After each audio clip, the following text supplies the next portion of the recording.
Taraka ambin'ny folo janoary 2024 miaraba tonkolahy miaraba foana indray isika atao anatin'ny fandarana miara-manonja MBS Radio Mada amin'ity indray mitoraka ity isaorana hatrany ilaina ary satria tsy afaka miona amin'ny alalan'ny feo sy ny sary sika raha tsy eo izany nahary izany dia eo ihany koa ianareo tsy adonona manaraka amin'ny alalan'ny tambajotra serasera isan-karazany an'izany fandarana miara-manonja MBS Radio Mada izany. Akoatran'ny izay raha ny fandehan'ny fandarantsika amin'ity indray mitoraka ity eo moa zany ny famakafakana toy ny mahazatra eo ny namana faniry Razafy Manatany ary raha ny tokony izy dia tokony miakatra eto ny solombavambahoaka voafito tao amin'ny boriboritany faefatra lany tany alalany tiako Madagasikara ny député Rambo na Rambo Salama Emilien zany kanefa noho ny antotravatra tapoka zany dia tsy afaka miaraka amintsika eto izy fa dia mametraka ny fialan-tsiny fa na izany na tsy zany dia miaina ao anatin'ny miara-manonja isika mandritra ny ora roa mahery toy ny mahazatra ka iza ny tena kosa ny namana faniry Razafy Manatany no hitondra famakafakana misy ihany koa loha hevitra izay hojerena manokana ka anisan'ny tena ibahan-toerana eto ny resaka volamena anankiray ary ty resaka jirama ity anankiray tsy maintsy resahana izany satria dia iakinan'ny aim-bahoaka sy ny aim-pirenena amin'ny ankapobeny mihitsy dia faniriana zany dia hoe hiaraka etsika mandritra ny ora roa mahery ao anatin'izay miara-manonja MBS Radio Mada izay miaraba ny faniry Razafy Manatany. Iny ara dia miaraba Rina Rabe Mananjara, miaraba ny teknisianina zay miasa ao ambadiky ny sary sy ny feo amin'izao maraina ny talata fa 1 ambin'ny folo ny volana janoary 2024 izao. Ny fandarantsika araka ny fanambarany Rina Rabe Mananjara teo dia ifantoka ho amin'ny fanazavana ireo lafin-javatra zay tokony hitondrana ny tsara ho fantatra ho an'ny vahoaka malagasy. Anisany efa ndresahany Rina teo ty resaka volamena ity satria raha ny fanadihadiana ataon'ny eo anivo ny fampanoavana any Komoro sy ataon'ny fitondram-panjakana zay mitady izay lafy mpanadihadiana zay any Komoro amin'izao fotoana izao dia mivoaka tsikelikely ny atotam-bolamena fantatra sy ny endriky ny trafika na ny fanondranana tsy ara-dalàna zay notanterahana nandalo tao Komoro zay hiazo any Dubai amin'ny ankapobeny miainga avy aty Madagasikara avokoa zany lalana zany volamena izany tsy voaty 7 clôture ihany akory ny trangan'ny adevitra Rina Rabe Mananjara fefa misy an'ilay 7 fa 5 kilao efa nisy ihany koa ilay fikasana fa saika hamoaka volamena tamina fandehanana solombambahoaka zay tany ivelany zany ary talohan'io ihany koa dia efa nisy maromaro zay nandalo ny ranomasimbe Indiana zany tsy voazao no nisy izany ary reo tompon'andraikitra samy hafa taona lasa izay dia samy miteny sy ny joro vavolombelona avokoa ny amin'ny hoe misy tompon'andraiky mpanjakana ao ambadika zao fanondrana volamena izao ary ny karana ny fanjakana no saika voateniteny ao anatin'izao raharaha izao. Izany indrindra no nahatonga antsika Rina Rabe Mananjara nanomana ny fanadihadiana mahakasika ny tontolom-bolamena eto Madagasikara sy ny fahampitehany zany tontolom-bolamena eto Madagasikara izany satria amin'ny ankapobeny ny hikajiana ny vola sy ny tanjaky ny toekareny firenena anankiray eo anivon'ny banky fohy be dia ny volamena izany sy ny fisian'ny vola vahiny izay angonina ao anatin'izany banky fohy be zany ka hitondra fanadihadiana isika satria raha ny lalam-bolamena eto Madagasikara na amin'ny alalan'ny hetram-bolamena io na ceinture d'or na amin'ny alalan'ny lalana ny filan'ny volamena eto Madagasikara zay mampifandray anazy eo aminatin'ny karatra eran-tany zany na ny fizahantany eran-tany dia mametraka fa lalam-bolamena tsara Madagasikara miaraka amin'ny Sri Lanka miaraka amin'ny Pakistan sy ireo toerana maro samihafa izany indrindra no maharoboka ny mpandrarà hitrandraka sy haka ny volamena eto Madagasikara zay avo sy tsara karazana izany volamena izany ary dia tadiaviny tsena iraisam-pirenena eo amin'izay hoe fikajiana ny vola sy ahafahana zany manodina ny tontolo ara-toekarena hafa eo amin'ny resaka arena akibon'ny tany izay ho resantsika zany satria efa aminataonina ny volamena ny voaka teto Madagasikara ry narabe mananjara ary petsaka ny vola very mahakasika ity volamena ity ary dia réseau manokana mihitsy zay manao izay fandrana volamena ntsokosoko izay ary dia tsy mahita maminy an'izany ny voaka malagasy zara raha mahita vahoaka miravaka varahina na miravaka volafotsy eny amin'ny lalana eny kanefa dia tany manam-bolamena Madagasikara tsy mba afaka misitraka izany raha mba manao izany ndray dia tratra ny mpanendaka ary mpanendaka dia mivarotra amin'ny volamena eny amin'ireny toerana mividy volamena ireny satria zay mo nitadiavin'ny tsena amin'izao fotoana izao. Resantsika zany Rena Rabe Mananjara fa araky ny efa natsidika eo ihany koa dia ho resantsika ny tontolon'ny jirama vao omaly ny omaly ny filoham-pirenena dia tany andekalika tany tsika de efa nanatsidia kely ny hoe maromaro ny zavatra ho resantsika momba ity jirama ity de tena iresaka amin'izany tokoa tsika Rena Rabe Mananjara satria inona amin'ny antony mahatonga antsika an'izany dia fatatsika tsara fa service public fatatsika tsara fa an'ny vahoaka malagasy ary reharehan'ny vahoaka malagasy zany jirama izany ary ny isan'ny tokantrano dia miandrandra izany jiro izany tao anatin'ny telo taona nefa izany ny 7 ary hatramin'izao ho raha itenenantsika izao indrindra ny omaly Rina zay tena naby resaka satria dia fatapahana efoadiny valo tany amin'ny tokantrano rehetrarehetra tany dia hitondrantsika ny adevitra ny hoe inona marina ny zavatra tsara ho fantatra sy ny tokony ho resahana mahakasika an'izy ity satria raha miresaka andekaleka isika dia misavoritaka zany ny fanambarana eo anivon'ny tompona ndraiky mpanjakana Rina ny tena eo anivon'ny jirama na ny tale général ny jirama ohatra de milaza raha ny famaizana andekaleka fa satria efa antitra amin'ny fitaovana dia zany no niteraka court-circuit fa ny ety ivelan'ny jirama amin'ny alala ministry ny fitsarana ary mbola toanina ny filohan'ny Republika omaly ny heviny de hoe nisy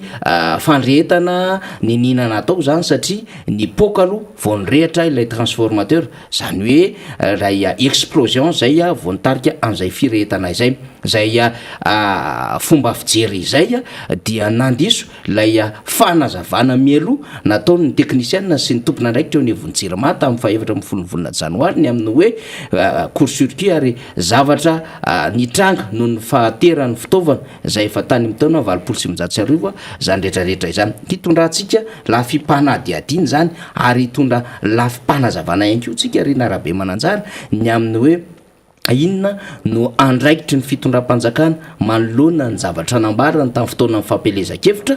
sy ny amin'izao fotoana izao mahakasika ity angovo amin'ny alalan'ny herinaratra sy ny rano ity tondrantsika fanazavana daholo zany sy ny hoe miapodika sy memitotongana ny jirama tsy ho variana nandekaleka fotsiny tsika fa aza tonitsika fa misy ireo orinasa tsy miankina na privé zay miara-miasa amin'ny fitondram-panjakana napetraka zao fitondram-panjakana zao nanomboka tamin'ny tetezamita zay mampiasa ny centrale termika mampiasa ireo groupe marobe manerina Madagasikara mitroka ny vola malagasy ary mahabankiropitra izany jirama izany indrindraindrindra amin'ny fifidianana an'ireo solika zany kanefa ny service dia tsy lavorary ary mividy ny vidianana ny 1 kWh anatin'izany jiro vokariny zany centrale termika amin'ny alalan'ireto groupe zay nanomboka tamin'ny taona 2020 nisy ny fanonganam-panjakana izany dia mitarika fahampiteny orinasa jirama amin'izao fotoana izao ary mbola mitohy izy amintsika miteny zao ary hitondra fanadiadiana mahakasika an'izany ny fandarantsika Rena Rabe Mananjara eo anelanelan'izany de mba hitondrantsika fanazavana Rina ilay dola makota ataon'ny mpanohana ny fitondrana amin'izao fotoana izao satria ny fahampitehan'ny lalana eny amin'ny lalam-pirenena na ny Antsohiho na ny lalam-pirenena ny fahafito sy any amin'ireo toerana maro samihafa dia arika aty amin'ny mpanohatra indray zany fahampitehan'izany zany ohatra dia tsapany amin'ny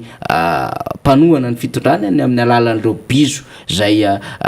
misy fahaverezana ny lalana potika dia ilika ny amin'ny hoe gafy na sakana avy aty anivon'ny mpanohatra mahatonga izany mba isiny ny fikatsoana maro samihafa de hitondrantsika fanazavana mihitsy zany toe-tsaina lomorina zany satria ny amin'izao fotoana izao zany Rina vao manomboka ny dona ny volana janoary de efa manandrana ady amin'ny fanoherana ny eo anivon'ny fitondrana hitsy zany tamin'ity resaka lalana ity ary tsapa ihany koa zany ny am'izay resaka hoe andekaleky zao satria rehefa mieno ny lafim-panazavana samihafa de lazaina fa aktana sabotazy ary hinina ny amin'ny hisiny ny fahatezeram-bahoaka kanefa fantatra mazava tsara ny fanambarana mialoha nataony teo anivon'ny jirama ary fantatra mazava tsara ny am'ireo conférence de presse natao ministre ny angovo sy ny eo anivon'ny jirama fa betsaka ny fitavozavozana betsaka ny tsy fahatombanana ary tsy maraka ny fitaovana eo anivon'izany angovo sy ny jirama izany ary zany no miteraka lesoka samihafa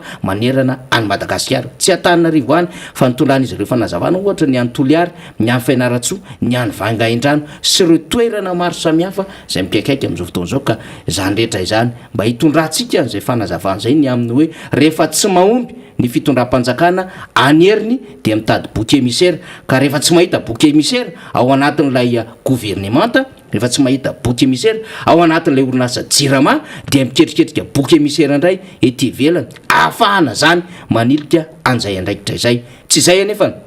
no nametrahany vahoaka an'izao fitondram-panjakana zao fa izao indrindra no detaka tamin'ny akatra teo amin'ny fitondrany hoe efa manana vahaolana amin'ity resaka jirama ty ary efa vonona ny fitaovana efa vonona reo mpiara-miasa ny ivelany hampiakatra ny puissance na mégawatt zay ampy sy mety ho an'ny Madagasikara kinanjo zava-doza no miseho am'izao fotoana zao potika tanteraka ary miainao anaty tiaizina voaka malagasy miampy ny tsy fahampinon-drano isa-tokantrano sy ny rano maloto Renarabe Mananjara iresaka ihany koa tsika ary ohatra ka ampy ny fotoana resaka lalam-panorenana satria everitsika zany rina fa toetra tsara ao anatin'izao vanim-potoana hiresantsika ny zava-misy izao ary atsiarovantsika ny tompolady James Aratsimo zay niary fatratra am'izany ny endriky ny lalam-panorenana izany satria ny vahoaka ny maso mandidy ao ambadiky zany lalam-panorenana izany zany rehetrarehetra zany everitsika rina fa ahafahan'ny vahoaka ahafahantsika mpijery ahafahantsika mpieno ahafahany rehetra ny ambadiky any zay mety tsy mahita kanefa ifampitantsika hevitra sy afatra ao anatin'izao fandarana izao mba ao voaraitsika zay azo raisina hitondrantsika an'izay mety hevitra lehibe eo anivon'ny fiarahamonina misy atsika tsirairay avy any satria fantatsika fa sarobidy ho atsika ity Madagasikara ity izany no antony fisian'ny miara-manonja izany no antony hitenantsika ary tsy hitaratsika tanamepaka rena ny am'izay zavatra rehetra tokony horesahana sy ho fantatry ny vahoaka malagasy amin'ny ankapobeny. Eny ary faniry Razafy Manantany zay ny atao hoe endrikendriky ny fandarana eto amin'ny miara-manonja nyity ndray mitoraka ity eto amin'ny MBS ny Ramadeo Mada amin'ny ankapobeny. Namana faniry moa zany mbola kisaka kely eo izy hijery fanamafisam-baovao sy taremarika maro samihafa resaka jirama no tena hoentiny fa ny anjarako kosa dia resaka volamena ary ny atao hoe tontolom-bolamena eto Madagasikara izay ataontsika hoe efa azokazotsika tsaina ihany ny atao hoe situation eto Madagasikara amin'io raha-mbolamena io fa mba azahoantsika zany mahafantatra misimisy kokoa hoe ahoana ny momba ny eto Madagasikara dia alao aloha hoentintsika mihitsy ny tontolom-bolamena eran-tany zay hoentintsika ny fipetraka io volamena io zany maneran-tany dia avy eo sika ivadika tsikelikely hoeto Madagasikara amin'izay mantsy mazava tsara amintsika hoe ay ve ohatran'izany no tena fipetraka ity raha-mbolamena ity ay ve ohatr'izany ny resaka lanjan'ny volamena eto amin'ny izao tontolo zao oka tsy adinoantsika fa efa tany amin'ny ataona ela be lasa tany efa tany amin'ny andron'ny Jesosy Kristy dia manandanja izany volamena izany inona fanatitra ny entin'ireo magy mena ny Jesosy Kristy tamin'ny teraka toka ity nisy resaka volamena tao volamena voalohany miora zava-manitra ho an'ny mianatra sekolelady sy katesizma ihany fa ho an'ny tsy mianatra aloha zany tsy mahay fa le volamena zany dia efa manana ny lanjany sy manana ny maizy azy eto amin'izao tontolo zao ka hoentintsika zany zay fanazavana zay aloha apetratsika tsara hoe ahoana ny momba n'ity volamena ity maneran-tany ny resaka fiarovana ny resaka atao hoe fandraisana andraikitry ny fanjakana anankiray momba ny volamena ao aminy araka ny tenen'ny faniry teo hoe misy ifandraisana io amin'ny resaka hoe lanjam-bola ao anatin'ny firenena ka raha vao miresaka hoe lanjam-bola sika dia maninona iankinany fahatanjahana na ny atao hoe fahalemena eo amin'ilay toekareny le firenena anankiray mihitsy izay lanjam-bola izay dia eo zany le resaka volamena matoa zany le malagasy tompoko mahantra dia tsy mahantrahatra fotsiny amin'izao fa misy antony eo zany hoe misy antony maromaro ao zany fa eo zany zay resaka lanjam-bola zay dia eo koa nefa le resaka volamena izay mitsapa aloha na izahay mpanao gazety raha mahita hoe tsy mazava tsara mba tsy tenenana hoe tsy mazava mihitsy ny tontolom-bolamena eto amintsika misy an'iren'le hoe nisy volamena tratra ho ny tarie nisy tratra indray ho ny tany Komoro hoe reny no hitantsika reny no hitantsika fa ny atao hoe circuit ao anatin'izay rehetrarehetra izay tsy fantatsika ianao meno io ianao mijery io tsy mahafantatra ianao hoe firy isan-jaton'ny tontolom-bolamena kay fantatrao nefa ianao teratany malagasy fa ny any Etats-Unis tompoko mahafantatra amin'ny atsipriany ny tontolom-bolamena ny teratany Amerikanina ny ao a Frantsa ho resahantsika misimisy eo mahafantatra amin'ny atsipriany ny tontolom-bolamenany ny vahoaka frantsay ary tsy misy afeny penina izany na kely aza satria ny any amin'ireny tany mandroso ireny mantsy le amin'ny atao hoe tany mandala ny demokrasia dia zavatra ohatr' izany mihitsy no tena tsy amelan'ny vahoaka any amin'ireo firenena mandroso zany raha hoe afinafenany na takotakonana any indrindraindrindra hoe misy tompon'andraikitra ambony hoe voatontonona ny anarany amin'ny zavatra tsy mazava amin'ny resaka volamena ny resaka eto tena tsy vita mora fa dia isaky mihetsika dia efa misy miresaka foana iny zany ka izay zany no hitondrantsika mba hampazavatsika mianakavy zany lay raharaha misy aloha zany ny filaharana maneran-tany isam-pirenena hoe izany firenena manana réserve d'or na tahirim-bolamena betsaka indrindra eto ambonin'ny tany satria zany io volamena io kay io zany dia mamaritra ny antsoina hoe sy hoe mampiseho ny fananakarena sy ny fananana fahefana ny international no miteny zany fa tsy zay mamoriporina eto ny fananam-bolamena betsaka dia mamaritra sy mampiseho ny fananakarena sy ny fananana fahefana efatra any amin'ny taona taloha ela be tany zany dia mbola mitombona foana synonyme de richesse ozy zareo et de pouvoir zay zany le volamena betsaka ny arena-kibon'ny tany eran'izao tontolo zao misy ny safira misy ny beryl misy BDB fa ny volamena hafa mihitsy mena fanomezana Jesosy Kristy tamin'ny teraka volamena ny resaka eo fa tsy hoe ny mena safira izy na mena karazana vato hafa zany fa hoe volamena misy dikany zany izay resaka izay ka maneran-tany zany zao tokony ho fantatsika aloha dia Etats-Unis zany no manana ny tahirim-bolamena be indrindra amin'izao fotoan'izao eto ambonin'ny tany manaraka azy eo i Allemagne ary manaraka azy eo i Italia aty Afrika dia voalohany i Algérie izay manana tahirim-bolamena izy eo amin'ny 770 taonina resaka taonina foana ny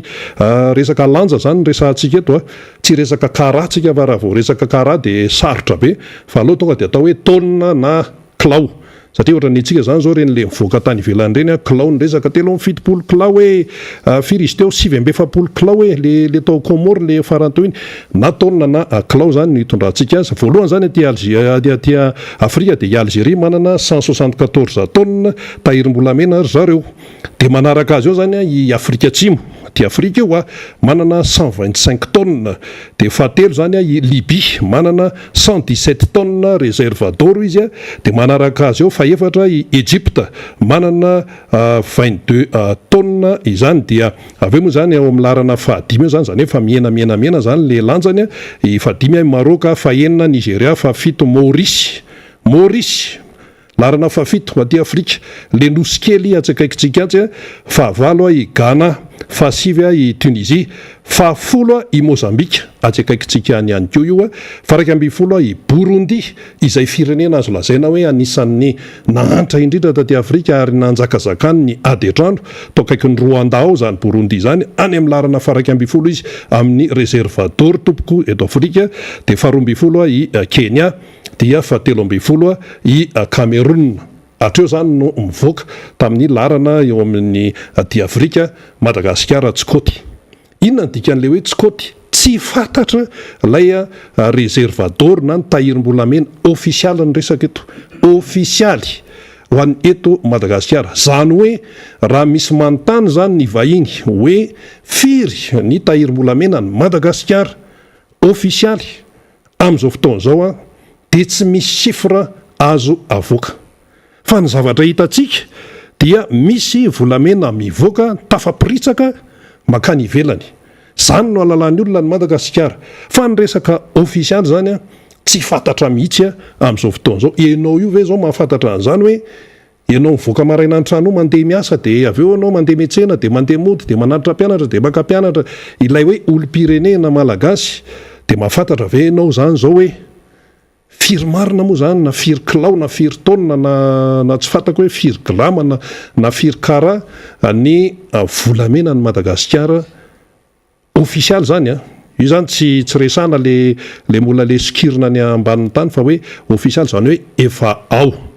dia hoe io ny volamena ny Madagasikara tsy fantatrao ary anontany daholo ny mpanao gazety ko raha mahafantatra misy mahafantatra nga manenananany fa ny zavatra hita aloha zany zao dia hoe amin'ny fomba ofisialy ho an'ny eto Madagasikara izay firenena mahaleo tena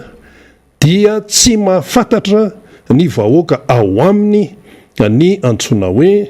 quantité ny volamena ao amin'izany firenena antsoina hoe Repoblikan'ny Madagasikara zany nivadika ny taona zao tsika efa 2024 ary mandeha be le fotoana isasaka sady ny janvier 2022 inona ny vitantsika eo inona ny vitanao inona ny fivoarana izay iainantsika eo miazakazaka be le fotoana amin'ny herinandro zany zao dia efa andray pension ny ray aman-dreny ny zokiolona zay efa tena tsy andro mihitsy aloha zay atongavan'izay satria tena enjana be le faran'ny taona teo fa zara raha mifety iny moa tsejatseza tsy ahatra ihany fa raha nisy aloha fety faran'ny taona hatramin'izay tena le teo iny tena tsy ao mihitsy fa dia natao fotsiny hoe zay teo ampelatanana no nampiasaina fa tsy arak'izay hoe mahafety azy ao anaty fonoteny fotsiny iny zany fa iverina amin'ny resaka volamena isika Madagasikara zany firenena maleo tenana manana ny fiandrianany fa misy zavatra tsy fantatra ilay vahoaka ao amin'izany firenena izany fa ny ampahafantarina an'ilay vahoaka dia zavatra le atsotsika foana hoe fasady le zavatra mirentirenty le zavatra ohatrany hoe mampilendalenda le zavatra hoe manaitaitra eny ivelany rehetrarehetreny fa atao amin'le tena hain-dehibe tsy fantatrao ao amin'ilay hain-dehibe an'ilay firenena izany dia eo zany raisitsika ohatra hoe ty resaka volamena ty volamena mivoaka tsokosoko any velany no fantatsika dia ahoany hoe de zao hoe fa ny akoatran'ireo fantatrao ve nefa mivoaka tany raha izay fantatrao ve ny atao hoe volamena tahirim-bolamena Madagasikara amin'ny fomba ofisialy zany hoe le faheto zany fantatrao ve ny tahirim-bolamena ao ambanin'ny tany zay mbola tsy voasikotra na mbola tsy voatrandraka tsy isy fantatrao zany fa mifantatra zany dia hoe nisy mivoaka tary dia tratra tany Comore dia io zay sy tiavany Comore zay no natratra azy dia ohatran'izay zay mifantatsika dia ny hitantsika reny le bizibizina kely volamena enin'Analakely reny ataoko hoe mbola ataoko hoe apahany kely faran'izay kely ao anatin'ny tontolom-bolamena eto Madagasikara reny no hita reny dia rehefa anao fotoana lehibe na ohatrany hoe mariazy na ohatran'izany mila peratra le peratra alliance na fiancé na ohatr'izany dia volamena ny resaka eo fa zay tsy mahatakatra moa zany de fa zavatra hafa fa volamena no resaka de sahirana ny mpanefa volamena tompoko tery loatra ty peratra ty fa ny tanako ohatry ny voto ny tanako ohatry ny melehibe na hoe misy tsy fahasalamana ihany ko de misy ana de tery kely miperatra zavatra iainana isan'andro zany fa tsisy foronina de makany amin'ny mpanefa volamena sahirana ny mpanefa volamena matyanina ny resaka eto sahirana hoe tena mitendry zany zareo hoe efa manahirana be ane zao hoe no mitady volamena manahirana be dia dikan'izay zany lay malagasy zany dia tsy afaka misitraka ny arenany zay tsy mahita maminy amin'ny arenany ilay malagasy lasa amin'izay ny resaka isan-karazany fa ahoana tokoa moa mahatonga an'izany ko zany ve de jerena fotsiny sisisisisa iverina eo tsika rehefa avy eo fa nytenentsika farany teo zany aloha le hoe filarana aty Afrika zany amin'ny fananana tahirim-bolamena na réservador averiko kely i Algérie zany no mitanany voalohany ary eo amin'ny tanany larana fa 13 i Cameroun ary Maurice izay tsakaikitsiketra mitanany larana fa 7 eo amin'ny réservador aty Afrika dia eo amin'ny larana fa 10 i Mozambique atsakaikitsikatra eo amin'ny tahirim-bolamena na ny réservador ireo firenena 13 voalohany aty Afrika zany no voalaza eo fa i Madagasikara tompoko tsy ao anatiny fa maninona ny tsy ao anatiny fanontaniana ngezabe zay satria tsy mazava ary tsy déclaré international amin'ny resam-pirenena ny tahirim-bolamena eto amintsika zay fotsiny ilay izy matoa tsy ao anaty listra dia izay matoa ry Mozambika sy ry Maurice ry Egypte ry Algérie ry Libye ry Burundi ry Cameroun mazava tsara ny filarany dia dia ny antsika zany tsy mazava fa raha am'le filaran'ny fahantrana maneran-tany de aotsika raha amin'ny filaran'ny fahantrana de aotsika fa raha miresaka hoe volamena dia tsy ao satria tsy fantatra tena hoe amin'ny fomba ahoana no ahafahana mamantatra zany ny tahirim-bolamena eto Madagasikara ary ny teratany malagasy tsy mahafantatra an'izay de aloha raha isika keo leny ao Frantsa afantarantsika hoe ahoana ny fandraisana andraikitra na firenena anankiray amin'izany resaka hoe volamena izany raha i Frantsa zany no resantsika dia manana tahirim-bolamena zany ny frantsay amin'izao fotoan'izao chiffre na taremarika nivoaka tany amin'ny jolay 2024 dia eo amin'ny 730 sy 200 tonne zay ny tahirim-bolamena ny frantsay ofisialy io amin'izao fotoan'izao 2436 tonne ny tahirim-bolamena ny Frantsa tamin'ny jolay 2024 io quantité-mbolamena io zany no tantanin'ny banque de France banque misana zany zany any Frantsa ary ahoana ny fomba hitehirizany ny frantsay an'izany tsy misy afenipenina zany fa fantatry ny vahoaka frantsay ampahafantarina an'izao tontolo zao voalaza zany fa de hoe stable zany hoe milamy tsara ny quantité-mbolamena ny Frantsa tao anatin'ny 10 taona farany ary tsy mivarotra zareo zany na mividy volamena ny frantsay zany tao anatin'izay fepitaona zay tsy mivarotra izy dia tsy mividy izy zao mantsy le izy raha misy zany quantité-mbolamena ao amina firenena anankiray dia tsy hoe mifanjakana fotsiny no mandidy de homanao fa misy teknisiana be deabe ao banky pitsopitso amin'ny be deabe zany de hoe tena mila mivarotra isika zao ny antony asa mety ohatra hoe mba azahoana dolara na ohatran'izany miresaka teknika be dia misy fanarahana tsara mazava ary hoe ahoana ny ho tompontsoan'ny vahoaka ao anatin'le izy fa tsy hoe amidimidy fahatany ihany de efa voadinika tsara zany zay vao mivarotra na ihany koa mitovy amin'izay hoe mividy dia nen'olona zany amin'izay fotoan'izay tena hoe voalanjalanja tsara mihitsy dia tao anatin'ny 10 taona ny quantité-mbolamena ny frantsay zany stable tsy de nisy fiovana firy zany ankehitriny zany hoe amintsika miteny zao zany i Frantsa no mitana ny larana faha 4 eo amin'ny fananana tahirim-bolamena eto ambonin'ny tany, faefatra frantsay, dia i voalohany zany i États-Unis, ny faharoa i Allemagne ary ny fahatelo i Italia. Zay ilay fipetraka izy taty Afrika moa efa notenentsika teo eo amin'ny sehatra eran-tany zany zay faefatra frantsay, fa i Madagasikara zany mazava loatra eo amin'ny sehatra eran-tany tsy kôty. Aty Afrika tsy kôty satria tsy ao mihitsy ny anaran'ny Madagasikara. Ho an'ny zareo frantsay ihany amin'ny atsapatsika hoe ahoana ny mahasari-piaro an'ireto frantsay reto dia ny azy zany ny fitehirizana izay tahirim-bolamena izay amin'ny fomba ofisialy io le volamena ofisialy le déclaré dia misy hoe souterraine. Any zany ny toerana hitehirizany azy ao à Paris ao mitovy amin'ny hoe Fort Knox amérikana, vao mitery an'izany hoe Fort Knox zany sika dia États-Unis ny ao an-tsaintsika zany mitovitovy amin'izay zany ny frantsay ary any amin'ny 30 metatra any ambanin'ny tany tompoko 30 metre any ambanin'ny tany ihany no misy an'izany toerana izany. Hitantsika amin'izany lanjan'le tena hoe tena fandraisana andraikitra sy hoe fiarovana mba tsy hahafahany zay hoe manana sain-dratsy zany hoe ndeha hikitikidika an'io ka hoe ndeha atao an'izao na ndeha atao an'izao any amin'ny 30 metatra any no misy ny fitehirizana ny tahirim-bolamena ny frantsay zany na ny réservateur ary afaka asiana volamena hatrany amin'ny 180,000 tonnes valo alina sy ray hetsy tonnes volamena izany toerana izany mirefy eo amin'ny 11,000 mètres carrés. Zany tena hoe tena faran'izay tena enjana ny Amerikanina moa hitantsika amin'ny film reny fa vao me mbola enjana lavitra no izany. Dikan'izay zany dia hoe manana ny maizy azy ity resaka volamena ity fa tsy arakaraky ny everantsika azy hoe re mahita an'le mpibizibizina volamena eny Analakely sy eny amin'ny sisiny reny dia reny no hitantsika. Fa tsy izany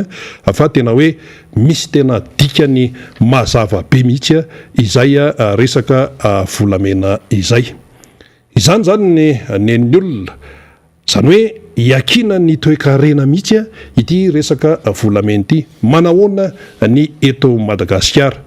Dia fa any zao dia fa hitako hoe fa misy mitsetsetra fotsiny any hoe dia ahoana marina moa izany resaka volamena zany raha ny eto amintsika. Isika tsy mahafantatra n'ilay quantité amin'ny fomba ofisialy amin'ny volamena eto Madagasikara izany. Dia andrasana an'izy ary andrasana roviana ary vao ampahafantarina ny vahoaka malagasy izany toe-javatra izany. Resaka bizibizina foana no fantatsika hoe olom-pirenena tsotra raha resaka volamena io. Bizibizina dia hoe fivoahana tsokosoko makarisy makatsy zany hoe nivoaka amin'ny territoireny Madagasikara ilay volamena dia any ananiny vao tenenin'ny olona hoe tenen'ny firenena velany hoe misy an'izao kilao aty avy aminareo sisy zay foana no fantatr'ilay vahoaka malagasy zany. Dia vao tonotono hoe Dubai zao hoe sy ny sisy io aloha dia tsara ny ampahafantarantsika zany Dubai zany any zany dia tena hoe libre ny fiainana ary any tena hoe resaka vola vahiny dia misirikule ao ny resaka atao hoe pierre précieuse zany dia mandeha ihany koa tena hoe libre zany ny ao a Dubai ary zay no mampahenjana be ny ao a Dubai satria ny ao zany dia entana vanivelany no mifamezivezy ao amin'izany antsoina hoe Dubai zany. Iny zany zao misy tonga avany avy any amin'ny firenena anankiray tonga ao a Dubai izy mitondra inona mety hoe mitondra volamena izy na tsy hay izay hoentiny ao dia tonga dia fa aloha tonga dia tsiana hoe tisinday zay ny any tonga dia tisinday manana dollara na manana euro ohatrina ny euro aty amiko dia hoe ohatra zany ohatra hoe 6,000 euro ohatra ny aty aposiko ohatra dia makany Dubai dia tonga dia tsy misy hoe zavatra sarotra sy akipitsipitsony isan-karazany ny ao a Dubai ao tompoko fa dia tonga dia fa mandeha ianao afaka mividy zavatra amin'ny inona indray no entinao dollara dia afaka ianao mividy zavatra afaka atao hoe manao hetsika zany ianao amin'ilay vola izay hoentinao zay ny ao a Dubai ary rehefa ohatra ianao mitondra zavatra ao zany dia fa samy vita io samy vita mitondra volamena ianao na mitondra zavatra hafa ianao dia amidinao l izy ty facture dia vita atao siny de vita lasa ny entana ianao mandray vidin'entana de lasa ianao zany ny any Dubai zany ary ny ao amin'izany Dubai zany dia lizy mantsy fanjakana ary zareo zany manana système hafa mihitsy ary efa mienjana be ny azy amin'ny izay resaka hoe fifanakalozana iraisam-pirenena izay miazakazaka manao daholo na anglisy na alemanina na frantsay na amerikanina fa ny mpitatana kosa aloha ny hoe ny emira zany ma fanjakana azy zany ny tena tompon'ny volabe ao amin'izany Dubai izany fa dia ny fandrarana zany dia tena hoe azakazaka raha tosika ary libre malalaka ny any Dubai ka resaka hoe raha volamenan'ny malagasy ety ananina ty ohatra de ataontsika ohatra hoe tonga any dia tsy fantatra otsony zay efarany aloha tonga de tsorona am'izay hoe tsy fantatra otsony izay efarany inona zany no tiana tongavana ao anatin'le izy ny tiana tongavana ao anatin'le izy raha ohatra tsika miainga amin'le fampitahana teo hoe zao ny any Frantsa zao ny maneran-tany zao ny ety Afrika ny eto amintsika zany dia tsy mipetraka indray toy ny efa nitenenana azy tamin'ny heritaona tamin'ny 22 tsy mipetraka raha ny tokony ho izy ny resaka système de contrôle na ny fanaraha-maso jereo anie ny frantsay any amin'ny 300 metatra any ambanin'ny tany no misy an'ilay toerana misy ny réservateur ho andrareo neny amerikanina moa de ay vaomay enjana be ny fitehirizana an'izany zany ary ny fanaraha-maso caméra etsy ianao hoe itsofotsofoka ao de hoe za mpanao gazety de tonga avany de hoe tia karatra mpanao gazety de ndendeha akasaro tsy tafiditra ao ianao tsy tafiditra ao ianao ary zany efa tafiditra ao anatin'ny fanaraha-maso daholo ary raha ohatra ary ianao tafiditra savaina tena mandalo scanner efa impolo angamba vao tafiditra any zany nen'ny olona zany tafiditra ao anatin'ilay fanaraha-maso ka io zany ny tena anisany hoe fahavoazana eto amintsika fanontaniana fa maninona ny tsy atao ary ty tsy resaka volamena ihany fa ny fanaraha-maso zany eo amin'ny resaka hoe fiainam-pirenena amin'ny ankapobeny mihitsy no tsy mipetraka araka ny tokony ho izy fa raha mipetraka araka ny tokony ho izy tompoko ny fanaraha-maso na ny système de contrôle averimberina foana na miresaka volam-bahoaka io na miresaka rena-kibon'ny tany io na amresaka hoe fanaraha-maso ny fotodrafitrasy io na miresaka hoe fanana amin'ny malagasy io fanaraha-maso dia raha mipetraka tena araka ny tokony izy ary tena hoe enjana efa misy vokatra azo tsapaitanana voalohany faharoa miena vetrany ny fahantrany gasy miena vetrany ny fahantrany ny malagasy raha toa ka mipetraka araka ny tokony izy ny fanaraha-maso tiana tenena amin'izay zany de hoe fanaraha-maso araka ny zay zavatra misy ao aloha de hoe io misy dia arahana io ny volam-panjakana na hoe volam-bahoaka araha-maso araka ny tena izy fa ny système eto amintsika araka ny fahitana azy zany misy ihany zany ny rafitra izay antsona hoe rafitra mpanaraha-maso eto Madagasikara fa tsy afaka miasa araka ny tokony ho izy sy hoe tena manana fahalalahana tsara amin'ny asany amin'ny mampanara-maso azy le manao an'ilay suivi ilay olona na ilay rafitra tsy teny zavatra betsaka zahay fa izay le izy amin'ny ankapobeny maninona zany ny firenena ny velany no mandroso maninona ny ao Maurice no mandroso satria tsy hoe matanjaka be ny toe-kareny na matanjaka raha ny toe-karenao na manana arena be taky ny inona renao amin'ny firenena izay misy anao rehefa tsy misy ny fanaraha-maso dia tsy mitondra vokatsoa izany arena izany fa ny hafa no mahazo ny tombotsoa avy aminy fa ianao tanatana vava spectatera ery ivelan-kianja fa ny tena mpilalao ao anatiny dia ny olona any ivelany nefa ilay malagasy zany tokony hisitraka li satria maninona tsy mipetraka ny suivi de mipetraka amin'ny fanontaniana hoe fanahinina tsy apetraka raha ve izay le hoe fanaraha-maso zay sa ahoana tsy za rery manontany an'izany fa zay olona miresaka rehetra zany zay hoe indrindrindrindra ny ray aman-dreny reny de miteny hoe ny tena nisan'ny mavony eto Madagasikara dia ny tsy fipetrahan'ny fanaraha-maso araka ny tokony izy. Miainga tamin'ny resaka volamena isika dia tonga zao tony le hoe volamena tratra tany Comore, Afrika du Sud, le volamena ny ireo olona tsy manatongotra ka hoe iny le volamena fa miainga teto dia nandeha dia tonga tany Comore, tany Moroni tany, fa misy système atao hoe misy tambajotra ao matoreny tafavoaka, misy firaisana tsokombakomba ao dia andao ary atao hoe misy firaisana tsokombakomba ao, fa na misy ary ny atao hoe firaisana tsokombakomba raha mipetraka araka ny tokony izy amin'ny fanaraha-maso dia tsy afaka mahavita an'ilay famoahana tsokosokony harem-pirenena izay rehetrarehetra ao anatin'ilay hoe tambajotra izany raha tena mipetraka mazava tsara ilay système de contrôle eto amintsika. Ary ireo mpanao gazety namana izay miresaka mitena zany, misy mpanao gazety amerikana, frantsay, afrikana dia miteny izany foana hoe i Madagasikara tsy tokony antitra zany, nareo manan-karena be, nareo ohatr'izao, nareo ohatran'izao, fa matoa nareo mahantra dia tsy mipetraka araka ny tokony ho izy ny fiarovana, satria ny contrôle mantsy efa tafiditra ao anatin'ny système resaka sécurité zay le izy. Ny fanaraha-maso dia efa ao anatin'ny fiarovana zany raha miaingintsika zao tamin'ny resaka ny frantsay teo dia efa ao anatiny izay le hoe fiarovan'izay ny fanaraha-maso, fa tsy izany hoe mandeha gona amin'izao fotsiny ka tsika manan-karena nefa ny fanaraha-maso tsy misy dia vokatray zany vokatray dia mahantra ilay malagasy nefa firenena tsy tokony hahantra na inona resahana eto. Zay zany no fipetraka ilay resaka hoe fanaraha-maso, ka na resaka volamena io na resaka fotodrafitrasa io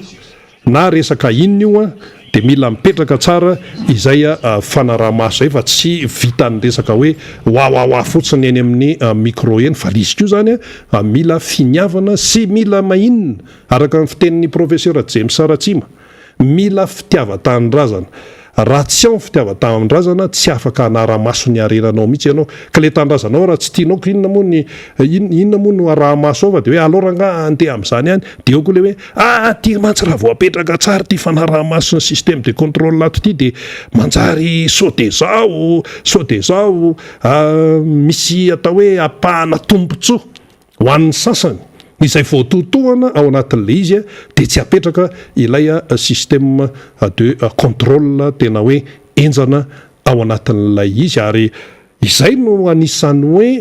nampiavaka ny président Marc Ravalomanana tamin'ny fotoana izay nitondrana firenena ny arahana hita zany.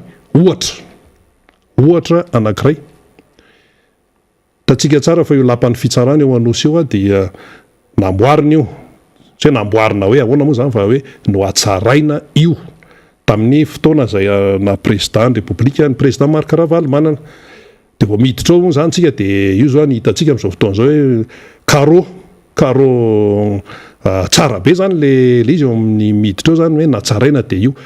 fa tsy tonga tamin'io fa namboarina zany tamin'ny fotoana nitondrany président Marc Ravalomanana dia natao le izy dia nataon'izay orinasa nanao azy tany dia natao fa mipetraka amin'izay le hoe contrôle tonga tao président Marc Ravalomanana nijery ALS, fomba fiteny le hoe nijery, fa ny tena izy dia hoe nanao ny suivi na ny contrôle an'izany carreau zany atao amin'ny lapan'ny fitsarana anosy zany, fa tonga dia ozy izy président Marc Ravalomanana hoe trongiso reo, tsy mety io,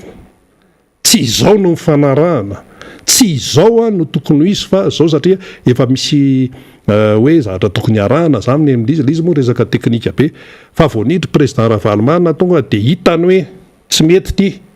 trongiso avereno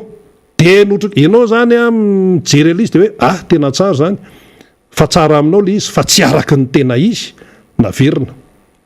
naverina le izy ary dia nitrongisana indray, fa zay nitazana teo be dia be ny mpanao gazety nandeha tao nahita an'izany,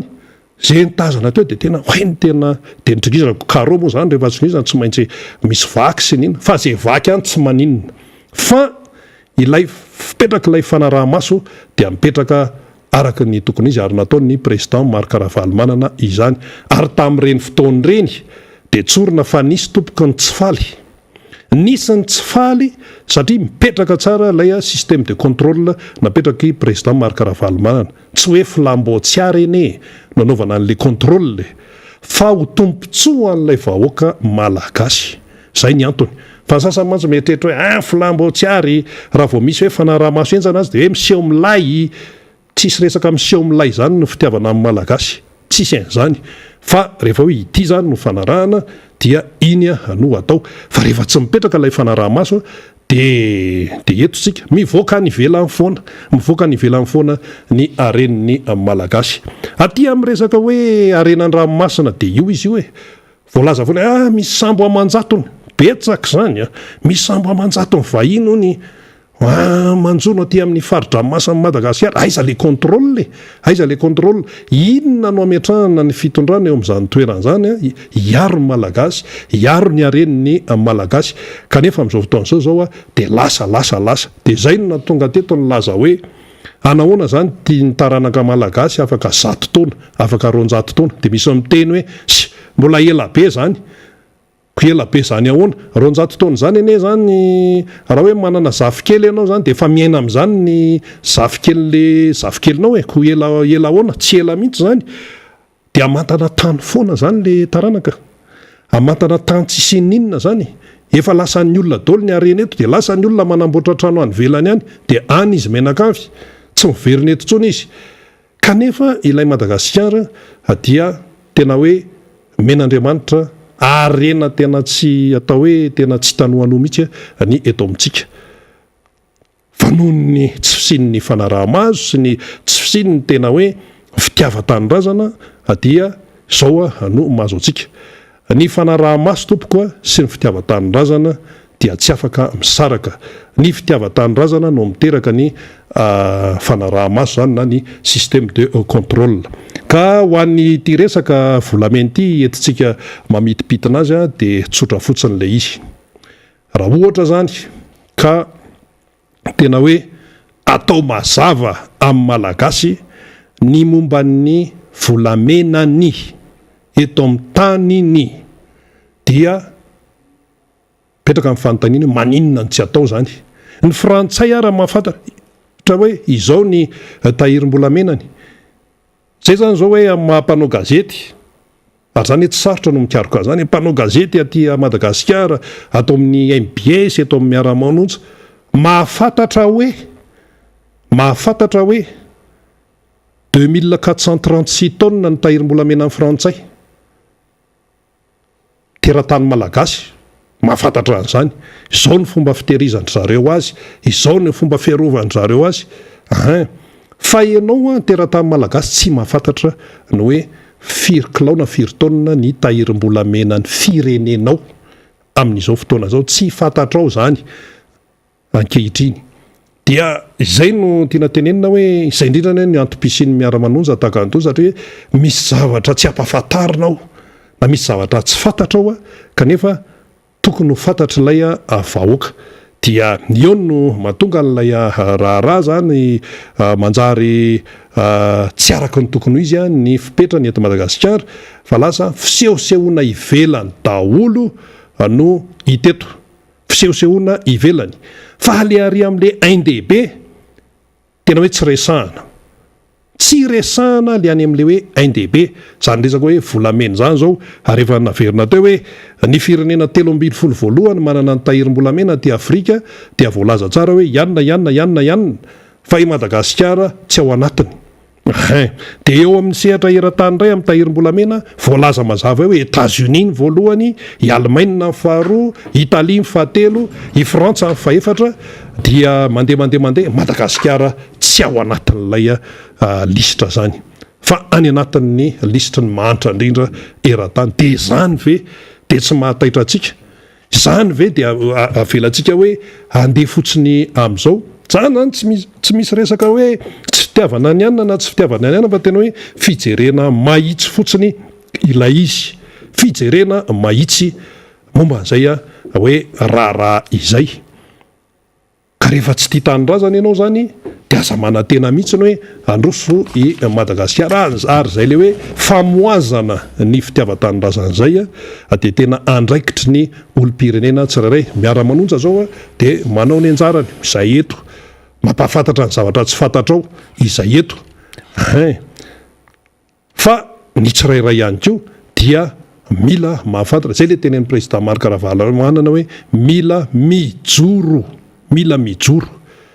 zay zany no entintsika mamitipitina azy fa raha hoe ny fiainana andavanandro zany eto Madagasikara de tena tsy ao alao itsina hoe tena tsy ao de ahoana zao ty vary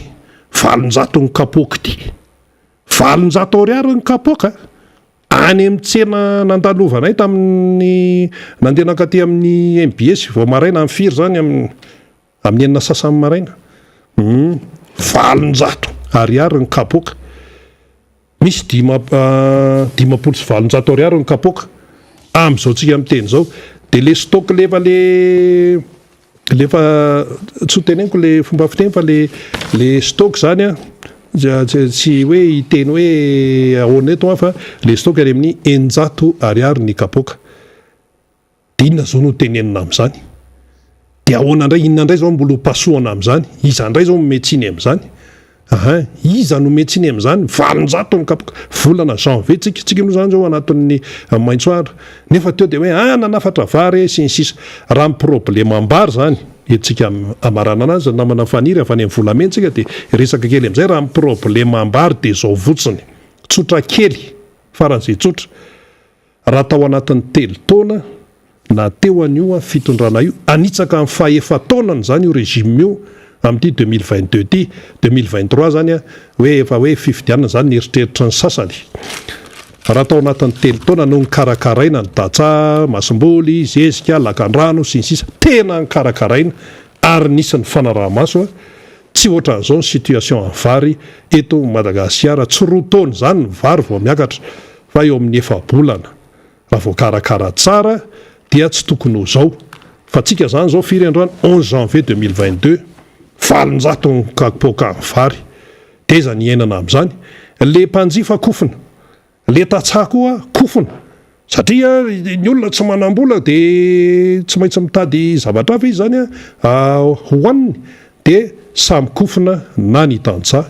na ny mpanjifa amin'ny ankapobeny ary mbola mienjana zany ny raharaha le alina zany zao hiditra amin'ny jirama mantsy faniry zany zao le alina nisy nandro vary tamin'ny inona moa ny anaran'ireny nandro vary amin'ireny le fatana mandeha amin'ny courant reny zany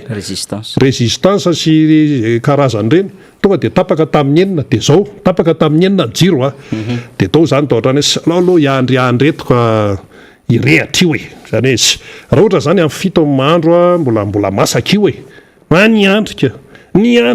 ny andro fotoana nandeha mivarotra efa nidy ijery saribao am'izay andana amin'ny vidy saribao le olona tao kaikina to andana efa nidy daholo ka mivarotra saribao iandrenao eo izy tsy ny andrenao izy fa nidiny ny tsenako izy koa matahotra ny sécurité tena tsy araka ny tokony izy de nidy ny tsena nijiry tapaka le vary mbola tsy masaka fa vao mangotraka mbola manta be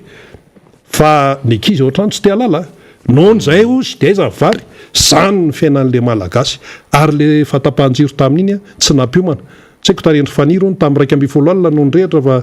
tsy fantako tsony zay nyretany fa za lasa nandeha natory dia zay zany lay fandeha lay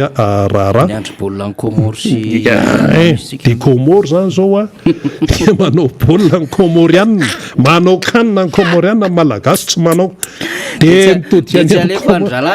de tsy alefatsy bariatsy azy no eraoerana izy ko menatra tamin'le taimbavy findrana ny Comore sy zay indrindra Soumani président ny Comore mijery baolina tsara mijery kanina de anao mijery inona tsika tsy mijery inona sady jiro tapaka tsisy menatra reto manko de tsany alefa le baolina le kanina satria tsika maka Comore entre parenthèse kely fotsiny hiakitatsika ao amin'ny tsy maintsy tenena satria tsika ndeha resaka jirama zany zao hoentin'ny faniry zay zany no atao hoe afaka noetitsika tamin'iny resaka volamena iny fa io tsy mandehandeha fahatany fitina zany de ny hoe rehefa tsy ao ny fitiavan-tanindrazana tsy metsara velatsika fa tena fitiavatanindrazana vokatra ny fo rehefa tsy ao zay dia tsy misy mifanarahamaso fa manjaka amin'ny fitiavatena so hoe nya ihany fianakavika ihany dia tsisy firenena malagasy andeha amin'izay tokony ho izy eto fa ny arena zany de mbola ivoaka ihany ihany ary mipiondrana tsokosoko makany ivelany de mbola ito ihany ndaoarina manafaniry eny ary misaotra rena am'izay fanadadiana mikasika ny volamena zay satria tsara ho fantatra mihitsiny zany ary ny vahoaka de tokony hafantatra an'izany satria anisan'ny sujet anankiray tena goavambe mihitsy zany resaka tontolom-bolamena izany satria anisan'ny tsara rena ny fanadadiana zay nientina teknisiana teo minina ny tenako tamin'izany fotoanany zany tamin'ny mbola mpanao gazety antsoratra de nanontany tany amin'ny antsoratra ianao amin'ny antsoratra de nanontany nanao fanadihadiana lalina mikasikana resaka minina de ty resaka volamena ty fa lasa moa zany le raha namana ny aina tsy mifametra izy efa somary lehibebe zao ny zavatra nambarany tamiko de hoe faniry tamin'ny fanamboarana ny route nationale numéro 2 na RN2 tamin'izany fotoanandro zany dia jejojejo avokoa reo frantsay zay nanara-maso ny asa tamin'izany satria dia samy mitazona tavoangy dia feno volamena tao anatiny zany hoe iny lalana iny amin'ny RN2 surtout nahazo any marifody analila iny brikaville rehetrarehetra iny zany tena feno lalam-bolamena tamin'iny reny arabe mananjara efa nisy ihany ko fatatsika tsara fa ny tena nitazona ny gadasy Madagasikara atao rena fanjanahantany rehefa nahavita ny momba ny arena kibony tany Madagasikara de zareo frantsay ary zay nanonina ny BCMMU na ny bureau de cadastre minier de Madagasikara io dia fantatry ny frantsay tsy ambaratelo ny arena kibony tany Madagasikara fantatry ny frantsay hoe firy kilo firy tonne plutôt firy tonne ny volamena ary manana izy donné ary souterraine sy misy galerie souterraine ke nataony any amin'iny betsika any amin'iny inona moa ty fandehanana daraina sy ny rehetrarehetra ty ato maiva tanàna tsara tanàna mahazo Breville zay misy an'io lalany reny acromachinsisa reny mahazo aty zay aty amin'ny tonton Raex anaovana kokoa ny ekipa tonton Raex aty andilana sy ny rehetrarehetra iny misy lalam-bato enjanabe de eto zany raha mbola amina taonina na firy taonina akoatran'izay efa navoakan'le tsy matahotody de mbola misy ho an'ny taranaka eto fa le fomba fahaizana mitrandraka sy mitazona azy ho an'ny aoriana zay zany tsy vitatsika de efa lasa misy tompony zany satria raha ny tokony izy ny ambonin'ny tany zany raha ny tokony izy iny amin'ny olona zay mividy iny zany ifanarahana am'izay olona privé fa ny ambanin'ny tany de an'ny fanjakana zany ka raha ambanin'ny tany lay fanjakana tokony hiaro azy ary tokony hampisiraka azy amin'ny vahoaka de tsy mahazo an'izay sitraka zay de zay le nyresantsika ndao raha resaka volamena mihitsiny satria ny 73,5 kilo d'or ny hitatsika sy ny 49 sy ny 5 kilo sy ny 6 sy ny 6 na 22 kilo misy intercepté zay tsy taditoko tany Seychelles iny sataiza reny arabe mananjara reny ny hitatsika fa ny tsy hitatsika zany ny maso be tsy mahita any ambadiky ny famoahana volamena zay mandeha any Dubai mijoalajoala mihitsy any Dubai ny trano any Abu Dhabi any mahazo information antsika tena feno volamena ny Dubai Abu Dhabi dia avaty Madagasikara ny volamena ny La Frantsa avaty Madagasikara fa le Madagasikara tompoko le malagasy le belely kely le mavranjo le rovidambo de am'izao fotoana itenenantsika 2022 de antenen'ny professeur James Ratsimamaly miara-miady amin'ny alika sy ny saka sy ny voalavo zay makatra miazy namana efatra eny anivon'ny Zordira mampalahelo le izy zanytsika an'le fitondram-panjakana de avy eo izy miteny efa manantsika politika sy ny sisa manao réservador manao appel d'offre reny sarinady daholo fotsiny zany fa le tena ahatongavan'le izy hoe ho tonga vola ahafahantsika mistabiliser an'le économie ahafahantsika mistabiliser an'le ariary ahafahantsika mistabiliser sy maka an'le taux de croissance le manao décollage lavitra be sy ahafahantsika manao création d'emploi zany sy mametraka zany rinarabe mananjara industrialisation matanjaka amin'ny alalan'ny volantsika amin'ny alalan'ny arena kibony tany de sy tafavoaka zany tsika am'izay fotoan'izao ka ilaina le fanadihadiana nentin'ny rina teo satria reny rehetra reny no miteraka patriotisme ao anatin'ny fony vaoaka malagasy hoe tena hijoroana l izy fa zao moa zany tsika mbola tsy de afaka miresaka tsara rina am'le situation satria inona moa zany de mazavabe tsy hoe ty ho afakalana karana tsoatran'zany fa de erikemitsô daholo zay moa zay le kemitsô moa fomba fiteniny zareo fa le bonjourny io zany fa ary zareo daholo raha jaby aloy ohatran'izay manko le fomba teny ry zareo daholo no misehatra am'le sehatra rehetrarehetra am'izao fotoana zao de hitantsika ry tsy hanonona anarana fa efa nisy le nidoboka tany tsy efa hafanaharitra be iny tratra tamin'ny volamena ry fami zao karana daholo zany resako zany ry fami rayana de izy menakavy eo ao no anatin'le communauté any no malala an'le secret a Madagasikara sy le secret an'le volamena sy le secret an'le safira de izy menakavy ao any no manao acte na banditisme na manao kidina pinina dia mifahitratra le izy aty am'le resaka vahoaka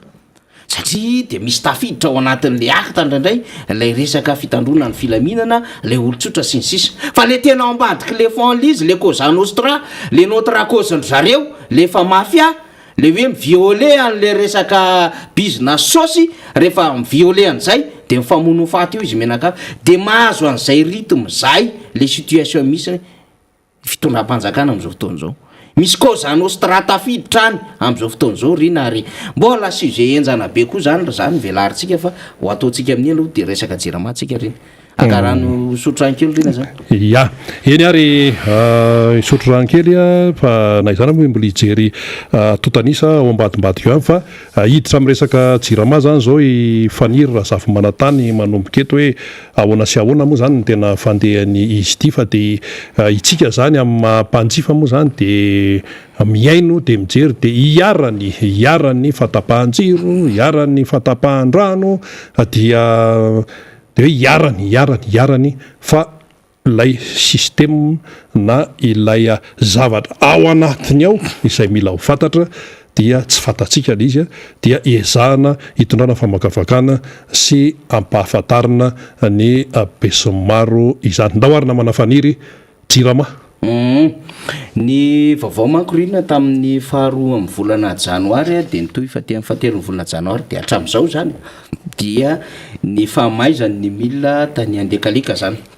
zay zany a no vaovao zay naoraka zany ary natonga ny tiadevitra ny adevitra jirama de efa nisy foana zany araky ny sary satria sady miresakytsika de mandeha lefa namana teknisiana ambadika foana ny sary azo tsika mahita azy de eto aloha zany a efa mijery an'zany olana ara teknika mahatonga le hoe ambany be ny feoan'ny télévision MBS aloha tonga hitondra fanamarina kely tsika riny satria misy miteny amitsika ambany be ny feoan'ny télévision MBS de efa mijery namana teknisiantsika zany satria tao misy fifandraisana amin'ny resaka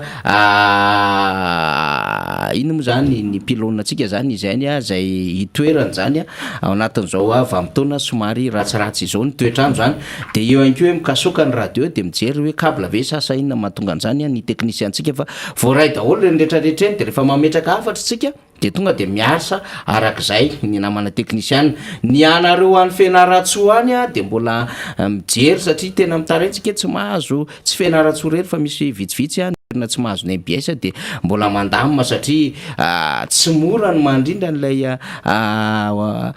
fitaovana ara-teknisy satria tsy maintsy misy émetteur mipetraka daholo isaky ny sita rehetrarehetra de reny zany tsy maintsy jerevana arakarak'izay de efa misy vahaolana efa somary efa mandeha daholo any faritra rehetrarehetra fa eo koa moa ny amin'ny hoe manodina zany station zany a zay maka an'izay envergure nationale zay satria mahazo daholo any faritra rehetrarehetra tsika zao manteny eto de fa tonga de maheno ry tonton Jules sy ry anjara tsoromandidy any dikan'izay zany mahazo tsara zany any maheno a ny any aparafaravolo ny ekipan'ny raexa sy ry deputera bekijana sy ny rehetrarehetra de dikan'izay a misy asa zany a mandeha ao anatin'izany rehetrarehetra zany ka zay fandaminana ara-teknika zay efa miezaka ny teknisiana fa atao koa tsetsatsetsatsyaritsy ny fahiverenako izy teo hoe tamin'ny faharoa ny volana janoary lay transformateur tany andekalika zany fa talohan'iny satria zay manko ny tena mitondra ny tiadevitra ity talohan'iny a dia nisy a ilay fahatapahanjirona tetika nanomboka 24 25 26 zany hoe tao anatin'ny andro fety averiko tsara fa raha misy fety tena tiany malagasy de ny 4 jona sy ity fety krismasy mitoy magaty amin'ny bonane ity zany na ny nouvel an zany de tao anatiny fa 4 sy 5 volana desambra iny a no tapatapaka zany ary tena niara fahatapahana mihitsy ny teto Antananarivo tao anatin'ilay ria zany na ny réseau interconnecté eto Antananarivo zany de nahazo an'io daholo zany a ny faritra rehetrarehetra ary ny olana tao anatin'izay de betsaka ny fahafatesan'olona satria natanjaka le covid-19 ary na mitentsika am'teny zao de matanjaka le covid-19 dia betsaka tam'ireo ponina tam'ireo vahoaka zay nila famonjena tany amin'ny hôpitaly no nampiasa oxygène zay tsy maintsy miantehatra amin'ny herinaratra vokariny jirama akoatran'le hoe misy vesa tsisy ny gropy eny anivon'ny hôpitaly samihafa eny miassurer an'izay fahatapahana herinaratra zay zany de niantoka ny fisiany jirama ny teo anivon'ilay hôpitaly samihafa zany de ny rarahakompanotsika tsy mahafaly atsika am'teny an'izany fa mahasoreny zany ary mampalahelo ny amin'ny hoe vokatry ny jirama vokatry ny herinaratra le fanjakana dia maty ny vaoaka malagasy satria tsy mahatosika an'le oxygène tadiavy nylay olona marary an'le covid-19 satria mipolsa taty am'le saturation zany de efa nilatsaka ny eny sasany 80 na 85 satria rehefa ambaniny 95 am'izay saturation zay de efa atahorana zany ny aina zany de taty ambaniny 90 taty zany efa tafiditra forme grave zany resantsika zany na 90 95 efa ratsy be zany fa nisy tambanin'izay de tena mila mihitsy satria misy ny sasany 60-70% zany efa voataky nylay covid zany ny tratra de mila an'lay oxygène de tao anatiny zany fotoany zany 24-25 tena betsaka no nitaraina hoe maty ny havanay ary tena vokatry ny jiro ny jiramana tonga an'izany rehetrarehetra any ary tsy tany anatin'ireny hôpitaly reny ihany fa tany anatina tranon'olona manokana zay mba niezaka ny nampiasa an'ireny concentraté d'oxygène ireny zany mba hahafahana hoe betsaka loatra le filarana betsaka loatra ilay zavatra mitranga ka noho izany dia aleo mba ho aty an-trano nanaovana fitsaboana kanefa dia tratran'izay délestage ny jirama zay de namony any ny olona vokatriny zany satria betsaka fimenomenonina nataon'ny vahoaka akoatriny hoe marary akoatriny hoe mba nieritreritra fa mba hanao sasakalina tsara satria rehefa 24 décembre ifo 25 décembre de manao sasakalina mahazatra malagasy ty moa tam'izay fotoan'izay tany amin'ny fiangonana samihafa tany dia somary namboarina le resaka fety sasakalina fa somary nampiakarina tamin'ny atoandro le izy le fanaovana arbre de Noël na arbre de Noël ozy izy malagasy ary tsy sasakalina le izy fa efa nakarina ho amin'ny atoandro aza fa mbola tratrany le fahatapahana jiro any de sorena ny vahoaka malagasy le mpitondra koa nahita an'izany rehetrarehetra zany mahatsiaro menatra sy tsy nahavita didy lojika zany satria ianareo no mitetateta hitondra eo ianareo nyeritreritra fa manina vaholana momba nyty jiro ty fa rehefa tonga am'le mpahatsara tsy mivava ohatran'izao tapaka ny jiro tezitra mivahoaka de mahendomoanjo le fitondram-panjakana dia nikariko an'le zéro coupure zay le izy de nampanantena hoe hijery vaolana fa zao hatram'izay moa zany rehefa resaka jirama ty de hoe tapaka lay inona moa transport arianana maty plutôt rehefa transport maty le transport arianana tapaka ny potota arianana maty le groupe eria mandroseza misy zavatra ohatran'izao any mandraka misy zavatra ohatran'izao ndray any telomita misy zavatra ohatran'izao ndray amina transport eria tanjomanta be da be ny fanazavany jirama de isan'andro ianao zany maheno fanazavany avy any any jirama fa zao tonga le faharoa ny volana janoary samy taitra ny rehetra rehefa avy nanao ny velan iny zany de taitra ny rehetra hoe mirehitra hoany andekaleka misy transformehatra tao de gaga hoe fahoana ary inona mahatonga an'izany de mifanazavana satria zany no ilain'ny vahoaka aingana de ny fanazavana ara teknika avy any amin'ny tompona andraikitra satria tsy maintsy monsieur référé zany amina tompona andraikitra ambony eo anivony zany olona asa jirama zany ny rehetra de zao ny fanazavana nataon'ny PCA ny jirama zay niazakazaka nakany Thomas naingana hoe en même temps efa vonona le fitaovana mbola resahantsika io rehefa aveo hoe coïncidence ave zany sa inona ny natonga an'izany hoe mirehatra ny any andekaleka efa misy fitaovana vonona atao Thomasina fa ho resahantsika zay rehefa aveo fa rehefa nitranga le firehetana tany andekaleka dia nany eo hevitra ny tompon'andraikitra satria zay aloha tsy maintsy mifatohany rehetra hoe ny teknisiana sy ny tompon'andraikitra ny inona dia tsy maintsy zany tsika mihaino ny PCA inona no hevitry ny teo anivo ny mpitatana ny jirama ihany ko taoriana ny NPCA zay dia enontsika aloha ity teniny président conseil d'administration ny jirama aty ary matosolo tany Tomasina manazava ny zava-misy tany Indekale dia toizantsika amin'ny fanadihadiana ndahoara namana teknisiana vao ny atomboka ny taona dia nitrangana fahavoazana ny fitaovana famokarana herinaratra tao Andekaleka. Nitrangana fahamaizana ny vatam-panavoazana herinaratra iray tena Andekaleka ny faharoan'ny volana janoary lasa teo ka nitarika fahatapahan-jiro tamin'ny faritra vitsivitsy mandeha amin'ny ampovoantany sy ny manodidina izany. Tsy fantatra mazava loatra aloha hatreto ny tena nahatonga ny afo fa ny an'ny fanazavana ara-teknika azo dia noho ny fampitomboana ny herijika famatsiana ny herinaratra ny tsy arak'ilay vata-fanavaozana noho izy ho efa fitaovana tranainy raha ny fanazavana nataon'ny tompon'andraikitra eo anivon'ny jirama. Mandeha zany zao ny enquête fa ny anto voalohany natanterana taminay aloha zany dia hoe noho ny fahanterana sy ny surcharge nahazo ny transformateur io. Zavatra iarahantsika ny aina moa zany dia tamin'ny Noël zany dia matetika dia tapatapaka ny jiro tao amin'ny tambazotra iraisana Antananarivo zany hoe réseau interconnecté Antananarivo izay miala Moramanga mipakana Antananarivo ary hatrany Antsirabe. Dia noho izany dia nandray fanapahan-kevitra zay mba hialana ny fahatapahan'ny herinaratra tamin'iny tambazotra iny dia somary nampiakarina kely nampidinina zany ny protection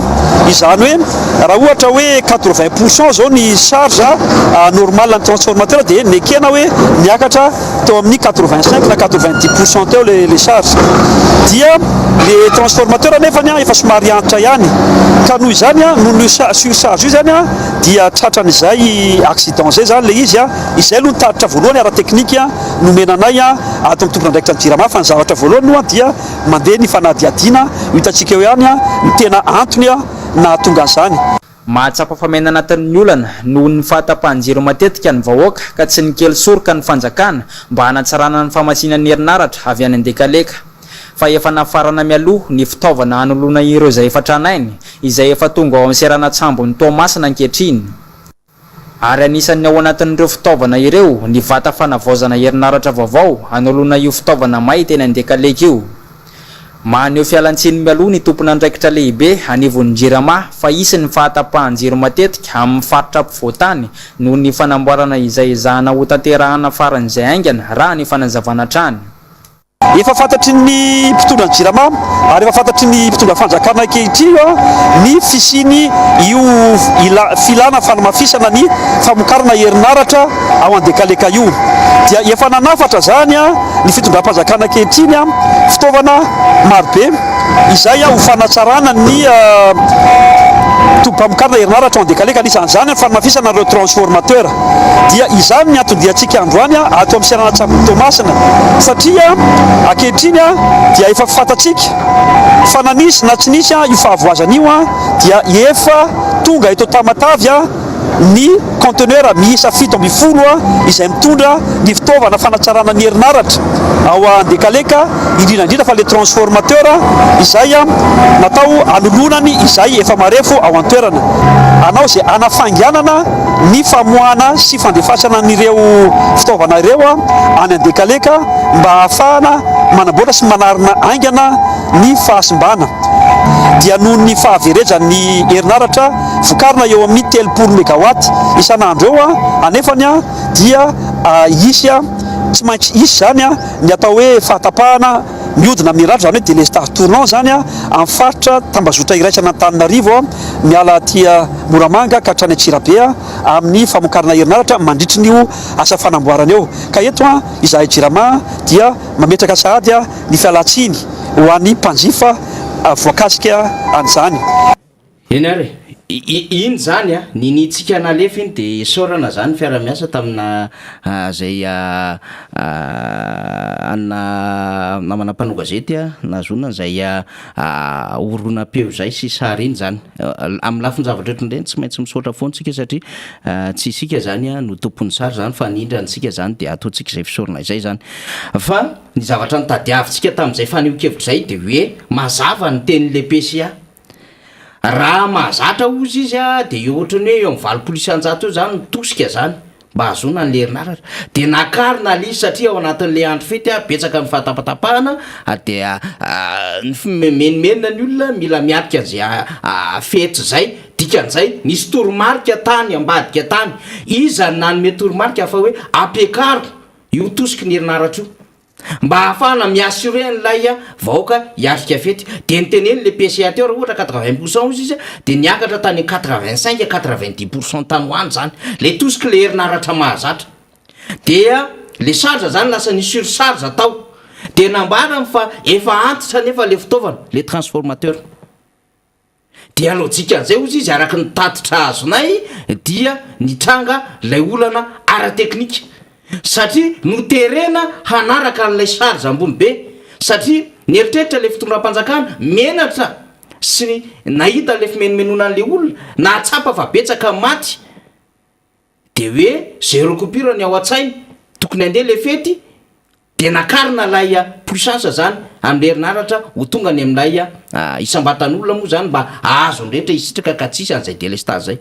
de nitranga le firetana de mbola no amafisiny zany tany amina communication officielle na fitondram-panjakana DPS informative taratra no vakitsika tamin'ny fahaefatra ny volana janoary 2024 sombony ao anatin'izany vakitsika zay lefa namana teknisiany olo izy zao ny nambarana tao anatin'izay DPS informative taratra taorin'ny afo zay nitranga tamin'ny vatam-panova herinaratra voalohany tao andekaleka dia nitsahatra tanteraka ihany koa ny famokarana ataon'ny milina faharoa sy fahatelo ao atoerana zay mahatratra 90 mégawatt indray moa zany satria maty le transformateur zany de tsy afaka nanala an'le rano de feno rano inondé tao le milina faharoa sy fahatelo tao andekaleka zany de dikan'izay koa nitsahatra le fomba fiasa zany le asa zany de lasa 90 mégawatt satria ny anankiray zany mitotra 30 mégawatt eo de nitoy zany le fanambarana ny amin'ny hoe noho ny fahantera milina voalohany izay efa tamin'ny taona 27 no nametrahana azy no nitarika court circuit ka niteraka ny firetana hoy ny tale général ny jirama mpisolotoerana DGPI directeur général par intérim mandikan'izany nandritra ny fidinana ifotony tany etoerana ny aliny 3 janoary de mbola ny confirme le PCA le izy hoe antitra le fitaovana fa le PCA ny jiramary de nitondra éclaircissement na mitondra précision tao anatin'ny fanazavany ny amin'ny hoe nakarina kokoa lay puissance lay fahafahany rehetra mahazo azy ka raha 80% izy de lasa 5.9% na 7% fa voamarina fa nisy surcharge atao anatin'izay de le fitaovana efa antitra de zany no miteraka an'izao rehetrarehetra de nefa rehefa meno le fanehoan-kevitra amina olona ivelan'ny jirama ianao de hafa le fanehoan-kevitra amina olona ivelan'ny jirama olona ao anatin'ny jirama zany zay resantsika zay ny PCA sy ny DG par intérim ary nisy valandresaka natao ministre niaraka tamin'ny teknisianina teo anivon'ny jirama sy ny talezena ny lefitry ny jirama ny resaka nio situation technique ny jama misy tao anatin'ny jirama sy andekaleka sy ny faritra hafa tontolo ary fianaratso vangaindrano io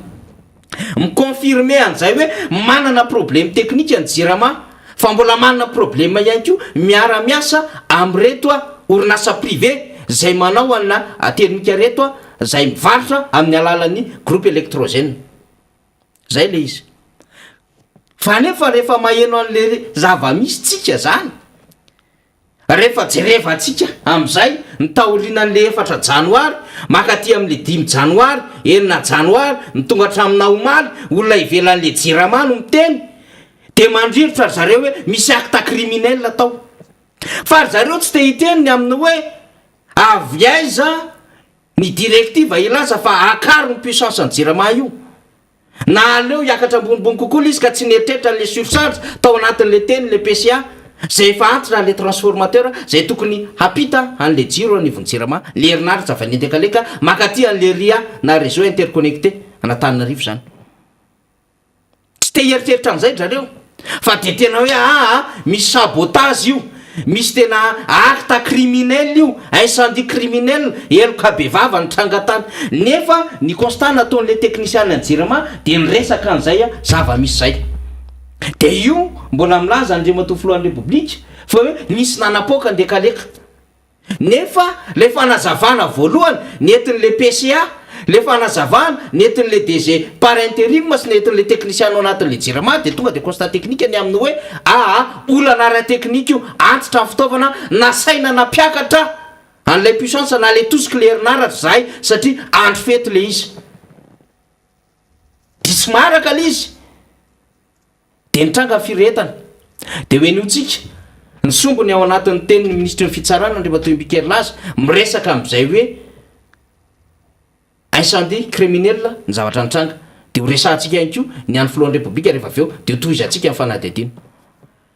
mahakasika ny resaka andekaleka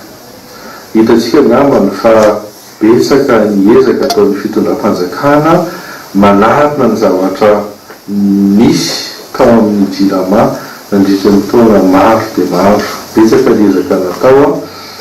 fa kosa zany hitatsika foana fa misy ny ataontsika hoe incident izay mety mampieritreritra amin'ny zavatra toy ireny miantraika mivantana amin'ny fiainany voaka malagasy zany zavatra izany ary rahantsika mahafantatra fa ny ministeran'ny fitsarana dia manana didy sy andraikitra amin'ny fitandronan'ny filaninana eto amin'ity tany sy ny firenena ity ary miteraka korontana ny fikorontana ny famatsina herinaratra fikorontana ny famatsina rano raha ohatra ka misy ny zavatra tsy mety manoloana an'izay hitatsika zany fa nisy ny incident grave nitranga tany andekaleka ary tanatin'izay dia nanome toromarika ny fitondram-panjakana nanome toromarika dia matoa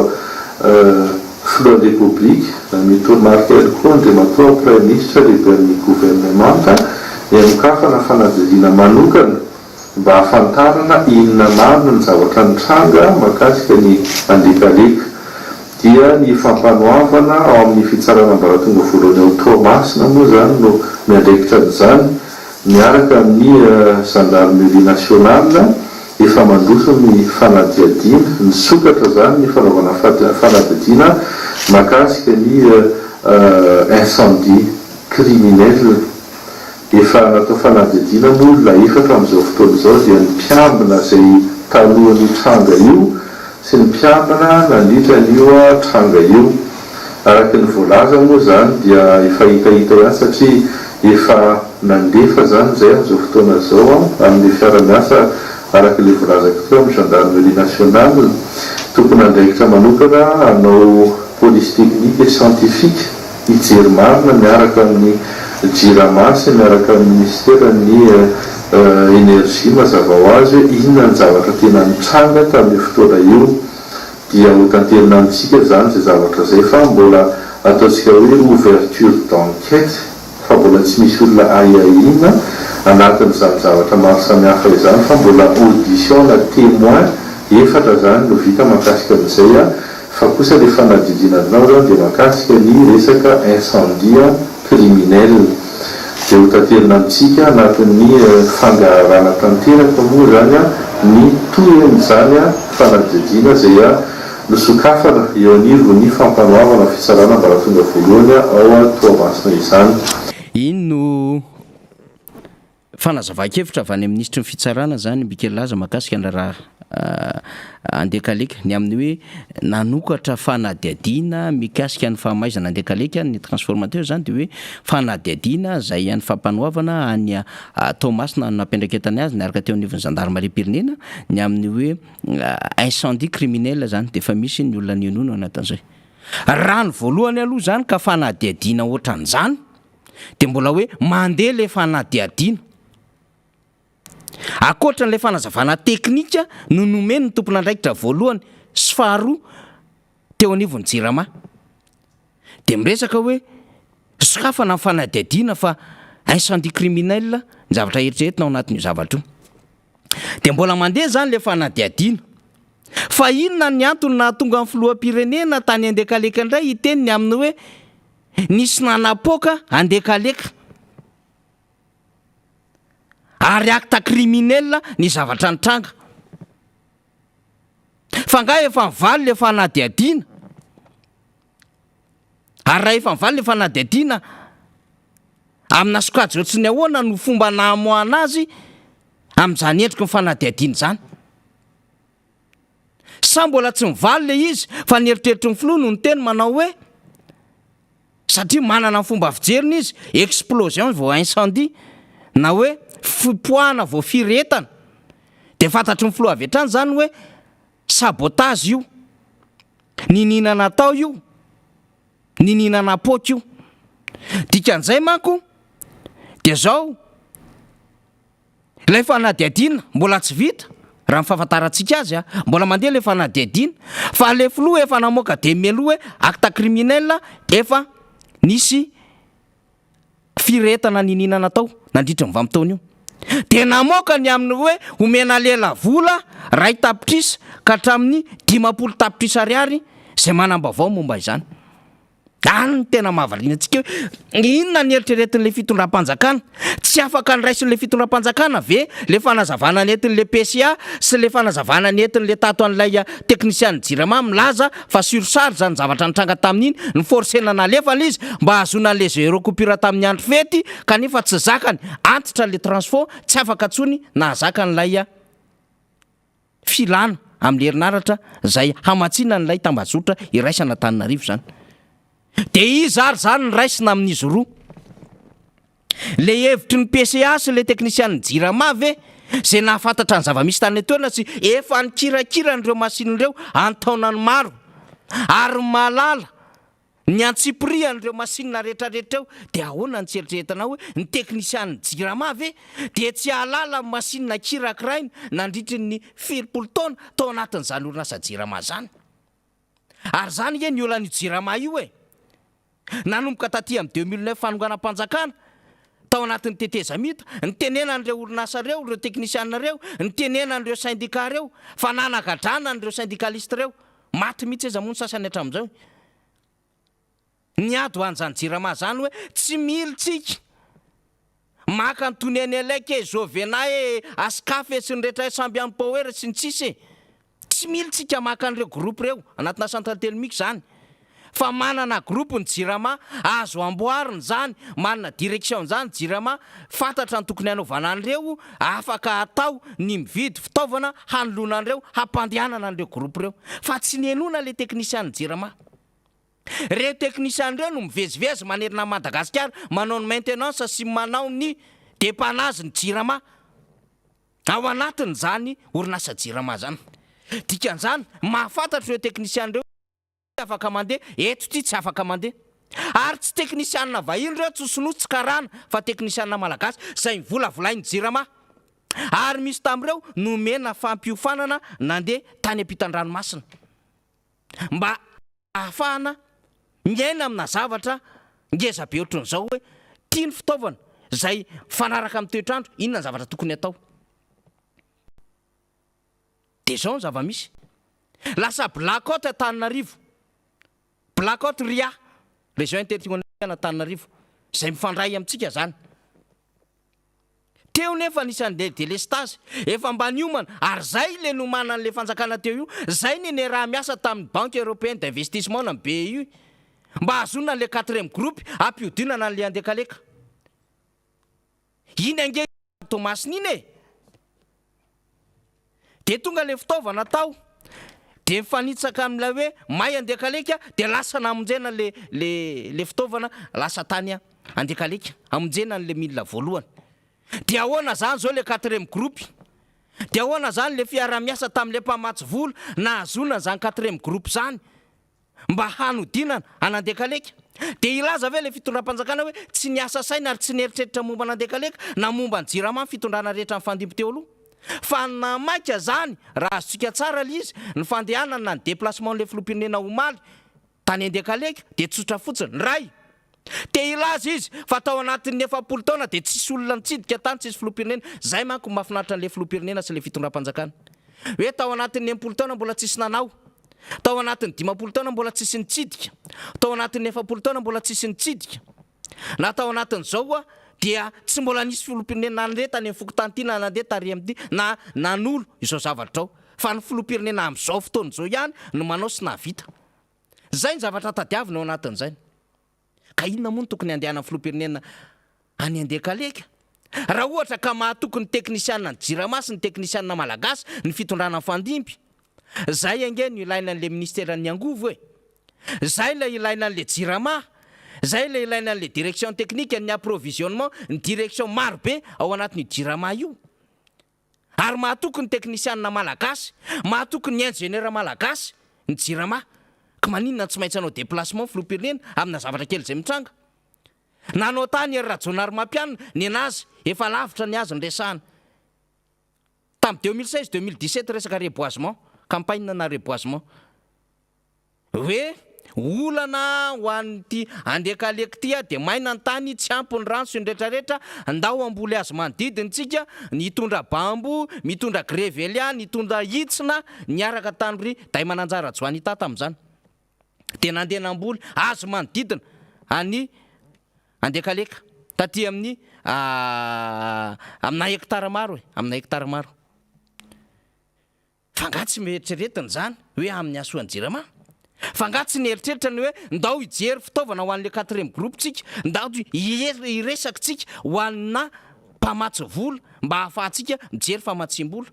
marina fa misy ny tsy fahaiza mitatana tamin'ireny mpagosy sy ny sisy reny fa misy eritreritra foana tao anatin'ny teknisianna ny jirama zay tena tia ny jirama io ary tsy mieritreritra ny varotra ny jirama io sy apotika ny jirama io fa mbola miady hatramin'izao mivezivezy mikarikevitra hoe inona ny anavotana n'ity jirama ty miasa sainy zany ka tsy hoe raha nidina tany ny filoha maly dia zany ny anaovana communication ve fa mbola tsisy filohany eritreritra sy filohany jery hatramin'izay ne tsisy délestage black out etran'izao hoe teto Madagasikara kinona ny andehana amin'ny filoham-pirenena hidina any ka tsisy délestage ka tsisy black out fa délestage azony soroana nisy azona lamina nisy ary ho azy nesorina mihitsy ary tamin'ny alalan'reto fournisseur privé reto zay manao ny daniny kibony satria tsika mahafantatra koa amin'izao fotoana izao fa raha ny tena tadiavina Antananarivo dia any amin'ny 260 à 270 mégawatt ihany ny fikarina andekaleka zany io 128 io dia raha tambatra lizy miaraka amin'ny mandraka ambony manambola mandro seza antelomita 121 mégawatt dia tokony ho tratra ihany zany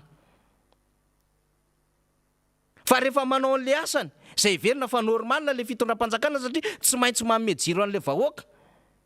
tsy maintsy mitady vahaolana amin'le zavatra may simba zay niterena nandeha tao anatin'le fety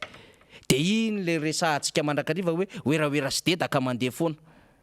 hoe tsy mbola nisy filoha nandeha tany nandritry ny 9 taona ka rehefa ianao aloha ny tratra mikarakara mitady vahaolana dia zany kory tsy bitapitany zany fa fantaniana apetrao manao hoe ahoana no ahavitahanao centrale hydroélectrique ngeza be ohatrin'io andekaleka io ahafahana misoroka ny zavatra rehetrarehetra aoriana satria ny gapo mipetraka foana efa betsaka mponina zay vatsiny zany herinaratra zany ary efa antitra amin'ny fitaovana zany no tokony ametrahana adevitra fa tsy hoe samba ny voalisy filoha nandeha ary rehefa nandeha tany ray dia soupçonnenao acte criminel ny zavatra nitranga tany nefa ny teknisian'ny jirama dia mazava ny azy ny aminy hoe antitra amin'ny fitaovana court-circuit ny zavatra nitranga tao dia zao mifanontaniana ipetraka satria tsy te ho tompon'andraikitra le fitondram-panjakana ary zany dia fiainan'le fitondram-panjakana tsy mboza rehefa misy zavatra mitranga tsy mety miaiky mihitsy io fitondram-panjakana io fa tsy izy ny tompon'andraikitra tamin'izay fa mitady boky émissaire foana le fitondram-panjakana mitady fusible foana le fitondram-panjakana dia izandray zany no ketrehanao atao boky émissaire amin'izao izandray zany no ketrehana atao fusible ao anatin'izao situation ny jirama zao fa tena tsy ampy mihitsy amin'le fitondram-panjakana rehefa mandingitsika Renarabe Mananjara ny aminy hoe efa betraka reo olona nataony victime tamina zavatra zay everina fa tsy mendrika tao anatina situation zay ny ainana teto anivon'ny firenena dia io mandeha hitantsika amin'ny dépêche informative ny taratra io hoe mena 1 million d'ariary ka hatramina 50 millions d'ariary amin'izay mety ho fahafantarina sy loharam-bavao mahakasika an'izany zavatra zany iza zany le ho atao boky émissaire tsy raisina ve zany le fanazavan'le teknisianina ny jirama hoe zao ny anton-javatra nahatonga amin'izany dia anao boky émissaire dia anapotika fiainan'izandray dia anagadra an'izandray le fitondram-panjakana amin'izao fotoana izao tsy ampy very berija tsy ampy Roli Mercia tsy ampy very nanagadrana ny Rimbola tsy ampy nanagadrana ny Biary Marcelin tsy ampy nahazo andry Yarfin, tsy ampy nahazo andry Christelle Vera, reo olona rehetrarehetra mipitehanareo, izy 3 akanjo mena de ndeha ampitombo olona vaovao ndray satria zay le fotopisaina le fitondram-panjakana tsy te anaiky izy fa izy ny responsable ao ambadika zao fa avoazany Jirama zao. De io ny tenen'le fitondram-panjakana hoe mbola amin'ny enembolana any le 4e groupe na le groupe faefatra efa voatsinjo melonga le groupe faefatra hoe tsy maintsy eo avotana io satria puissance objective amin'ny floratsiraka tamin'izany de hoe 120 mégawatt ho anandekaleka. Fa ianao namotika azy nanomboka taty amin'ny 7 nanomboka taty amin'ny 20 tsy hoe nanomboka fa nahazo taty amin'ny 20 de io potika io le Jirama am'izao fotoana zao, potika tanteraka le orinasa Jirama ary na io fikasana anao an'io Jirama shop io aza de mbola mitohy foana le fanapitena ny Jirama. Fantatra ny hoe karana izany ao ambadika zany tranona karana aiza no ametrahana an'izany ny azany saiza ny kitianao anatin'izany direction ny approvisionnement miaraka amin'iza no faible ao anatin'izany rehetrarehetra zany ka tsy afahana mihetsika antsony de lasa ny orinasa privé zay andalo aty CNM Commission nationale de marché no mody ijerijery eo karazana dossier nefa efa fantatra ny orinasa anao an'izany de hatramina fil kely sy interrupteur sy compteur ave de hovidina any amin'ny privé nefa vita ny Jirama zany hatramin'izay na rano io na resaka herinaratra fampitehanareo le Jirama nataonareo amin'izay tena itiavana azy le Jirama ary omenareo an'izay namanamanareo le Jirama fa rehefa potika le izy tsy te ho tompona ndraikitra nareo zay aloha voalohany toe-tsainy le mpitondra fanjakana amin'izao fotoana zao. Fa faharoa izy namotika indray no miseho azo Messi ka nanandenge le andekaleka teo le délestage nisy ary ny mahafone fa tsy nanana vahaolona ny fanjakana zay no natonga ny olona nieritreritra lavitra amin'ny farantsana efa étude lavitra be zany farantsana zany marina fa tsisy basaina retenu d'eau ao fa misy 28 mégawatt vokarina ao fa tsy ampy amokatra amin'le gapy tadiavina akoriny zany fa ahoana ny tadiavana ohatra nandekaleka angeza be ohatriny zany no mifanamby raha mafy be le fitondram-panjakana fa tsy hisavika ny fotodrafitrasany olona de mody entina any ny zanak'le filoha teo aloha de ilaza rehefa aveo fa acte criminel io fa nisy olona ny conseiller tamiko tamin'ny 2018 zay manko nambaran'le filoha hoe ndao atao ohatran'izao andekaleka sy ny sisa zareo mpitondra mpanonga-panjakana moa de mahay amina zavatra ohatran'ireny ay tsara mihitsy ny zavatra ohatran'izany ny amin'ny hoe ohatrohatran'izao ny fomba atao ahafahana mibloquer économiquement na mibloquer amina resaka communication sy ahafahany vahoaka mihetsika zany de ohatry ny zavatra inona na tonga le filoha iresaka zavatra ohatran'izany tamin'ny 2018 satria zay ve ny tiany épousena an'le cause ny hoe nisy nandoro na nisy nanapoaka ny transformateur ny Jirama tao andekaleka satria nisy olona niresaka azy tamin'ny 2018 fa matokoa ny olona miresaka azy 2018 samy avancé miresaka ohatran'izany fatany le méthode fatany le manière sy le fomba fiasa tao anatin'ilay fanonganam-panjakana hoe apokatsy atao an'izao ary sy ny sisa samy tompony tinga ary samy mahafantatra an'izany tsika menakavy hoe inona ny ataon'ny sasany ao anatin'ireny esika fanonganam-panjakana reny inona ny zavatra nitranga tamin'ireny de matoa ny olona miavancé anao hoe ohatran'izao atao fantatr'olona fa azo resahana aminao zany zavatra zany ary fantatr'olona fa nanonga-panjakana ianao nisy déstabilisation be da be nandeha tao anatin'izany voatonga tany anatin'ny fihetsem-bahoaka voatonga tao anatin'ireny fandraisana ndraiky ny mpitandro filaminana samy hafa reny bref akapotsika iny fa te hiverinatotsika ny amin'ny hoe potika soma tsara mihitsy le Jirama de ao no sasa miteny hoe nisy nanao sabotage ao amindray no niteny manao hoe zay Messi anavitra an'le orinasa Jirama de mamessi moa indray ho amin'le 4e groupe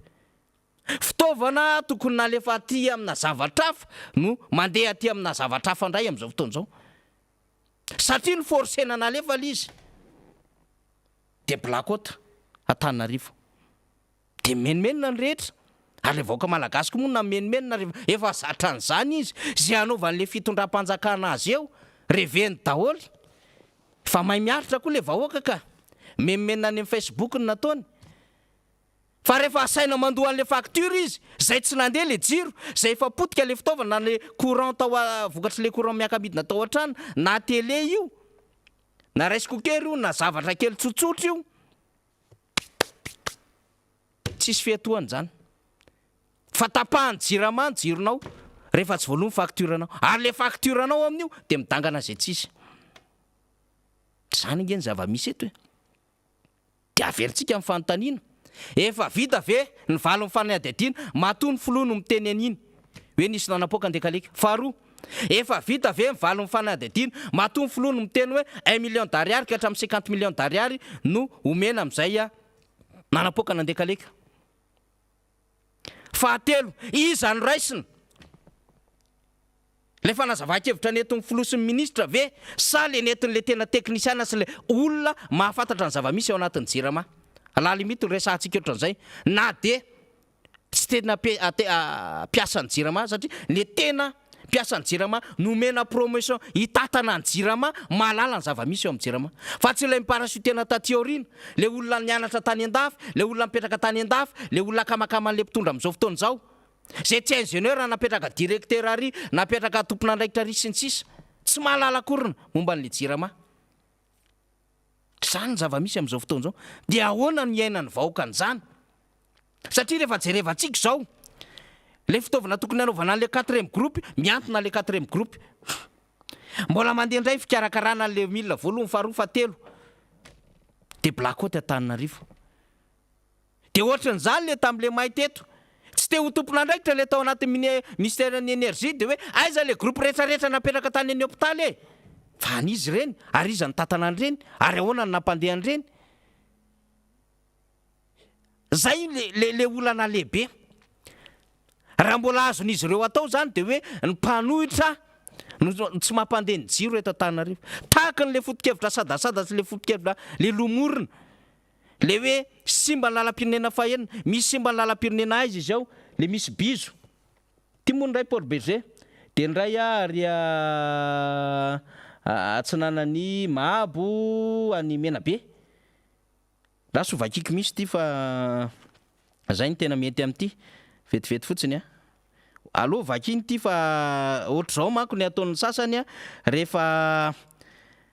tsy hitatsony zay ametrahana ny tongony de zao le ataon'le actu mada zao mba ataony mba soratana zay ny tenentsika hoe lay zava-misy a reto tsy te ho tompon'andraikitra mihitsy reto fitondrany reto zao ny soratana politika maloto izy miamazava kehitriny ny any anatin'ny fahasimbany ireo lalana voavita organisation enjakenjana vao mahavita lay opération nefa satria sady mila fotoana mila fitaovana sady mila fitaterana eritrereto izy ihany no miteny an'io hoe organisation enjakenjana misy manala ireo bizo hiampitany rano ambanin'ny arabe amin'izay de mirodana ny lalana de resahany eo arainina 35 p 488 any atsinana Mahabo resahany eo ny aty Paul Berger Antsoui resahany eo RN 7 RN 4 de efa nisy nitranga toy izao tamin'ny fahatapahana tetezana tamin'ny 2001 2002 fantatra zany ny tiany atongavana amin'izay raha vao miresaka izy 2001 2002 nentina nandraketina vahoaka farany de organisation be sy moyen be mihitsy vao mahavita an'io tena varintsika mieritreritra an'izany fa normal ve reto mpitondra fanjakany reto e normal ve reto mpanohana fitondrany reto enao mahafantatra tsara fa ao anatin'ny vanim-potoana fahavaratra zao ary matanjaka be ny orana tao anatin'ny ray volana latsaka zay enao mahafantatra tsara ny fomba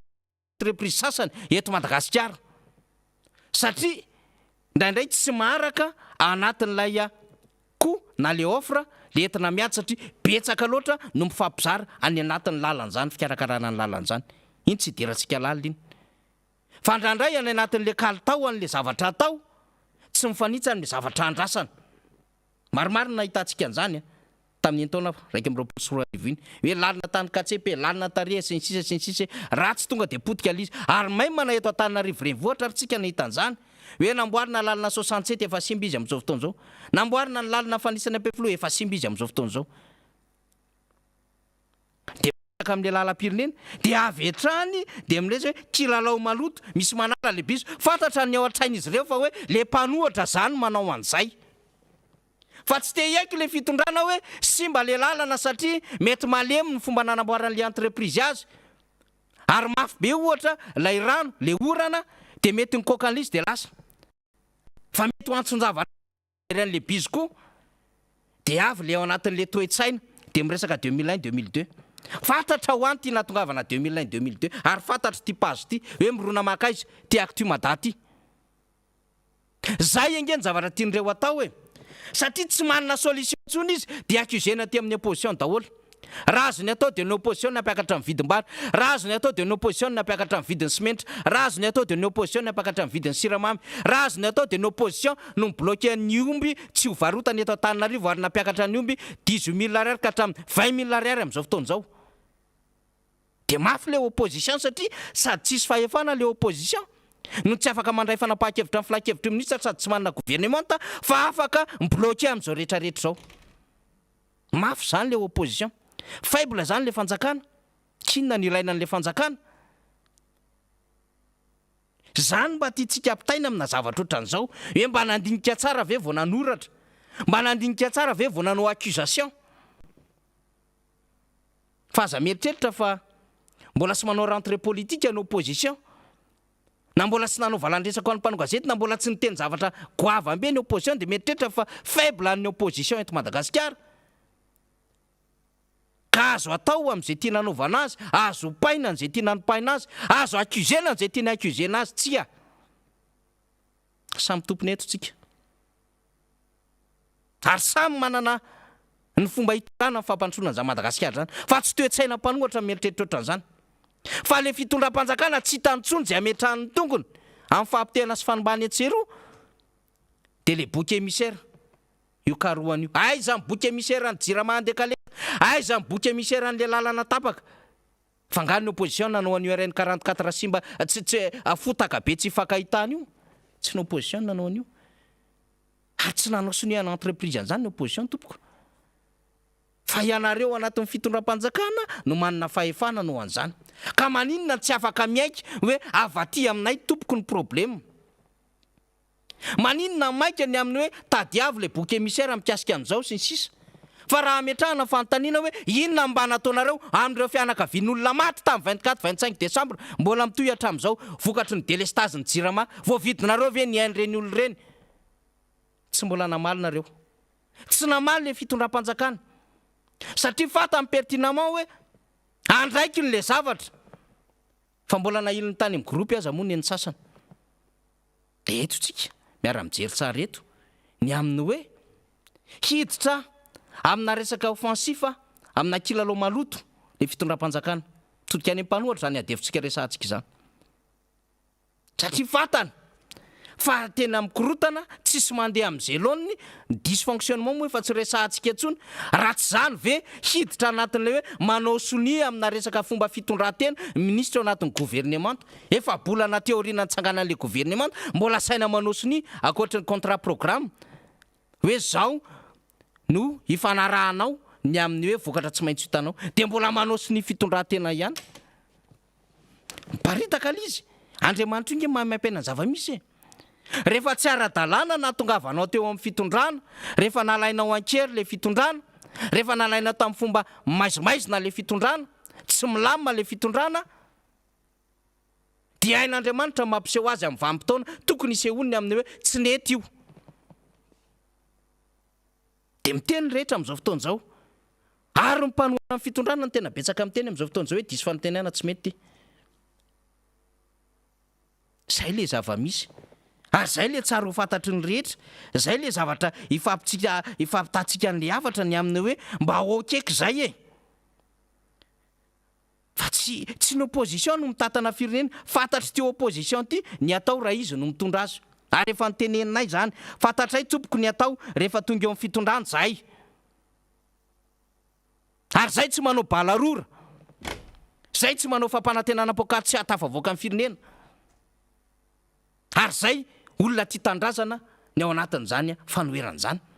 mahafantatra fa tsy azo virainy ny karana sy ny mpambanam-bola sy ny resaka rita hafany na association na société secrète hafany za Madagasikara zany fantatry zareo zany ary zay mahatonga anareo hoe mazana raha ty opposition reto ny tonga eo de io mahatonga an'le adevitra samihafa sady tsy te ho tompon'andraikitra de mamorona boky emisy retsero de eto zany ho an'ny fanoherina amin'ny akabeany mihitsy ny amin'ny hoe fantatra amin'ny fomba fiady le fitondram-panjakana fa io ohatra ny vatolampy koa io nangeza be sy tsy mandondona araka rehefa tsy miteny de zay anaova mivorona azy eo atsipony tady eny atandroko ny omby atsipony teny eny am-pomy malala ozy ny fitenena an'izay fa tsika raha miresaka an'izany de miresaka ny zavatra lôzika ny amin'ny hoe ny andraikitra nomeny vahoaka ny fitondram-panjakana de nikarakara sy anasoan'le vahoaka ka raha ohatra ka misy tsy fetezana tsy fahatombanana de hitady rihatra foana nareo aniliana de io zay tsy hainareo le izy tsy tokony hitatana firenena zany nareo dikan'izay satria tsy mahalala akory nylay miassume an'le responsabilité rehefa tompon'andraikitra zany de miassume responsabilité zany tsy vita ny baiko fotsiny tsy vita ny teny tsy nisy olona nandeha taty nandritry ny 7 taona tsy nisy olona mbola nanao zao zay manko le mahafanaritra sy le mahafatifaty an'le fitondram-panjakana miteny an'izay ary zay le fahatsony zay hiezaka ny te hongeza eo anatrehan'le teo aloha nanao zavatra any ka mesure zéro nraisina ao anatin'izany raha rehetrarehetra zany apetratsika zay mba hitombanany ny adevitra tsara fa rehefa aveo moa tsika mbola iresaka lafin-javatra etran'izay ihany mbola ho aveo ny namantsika talina rehefa aveo namana iza rina efa vomana lizy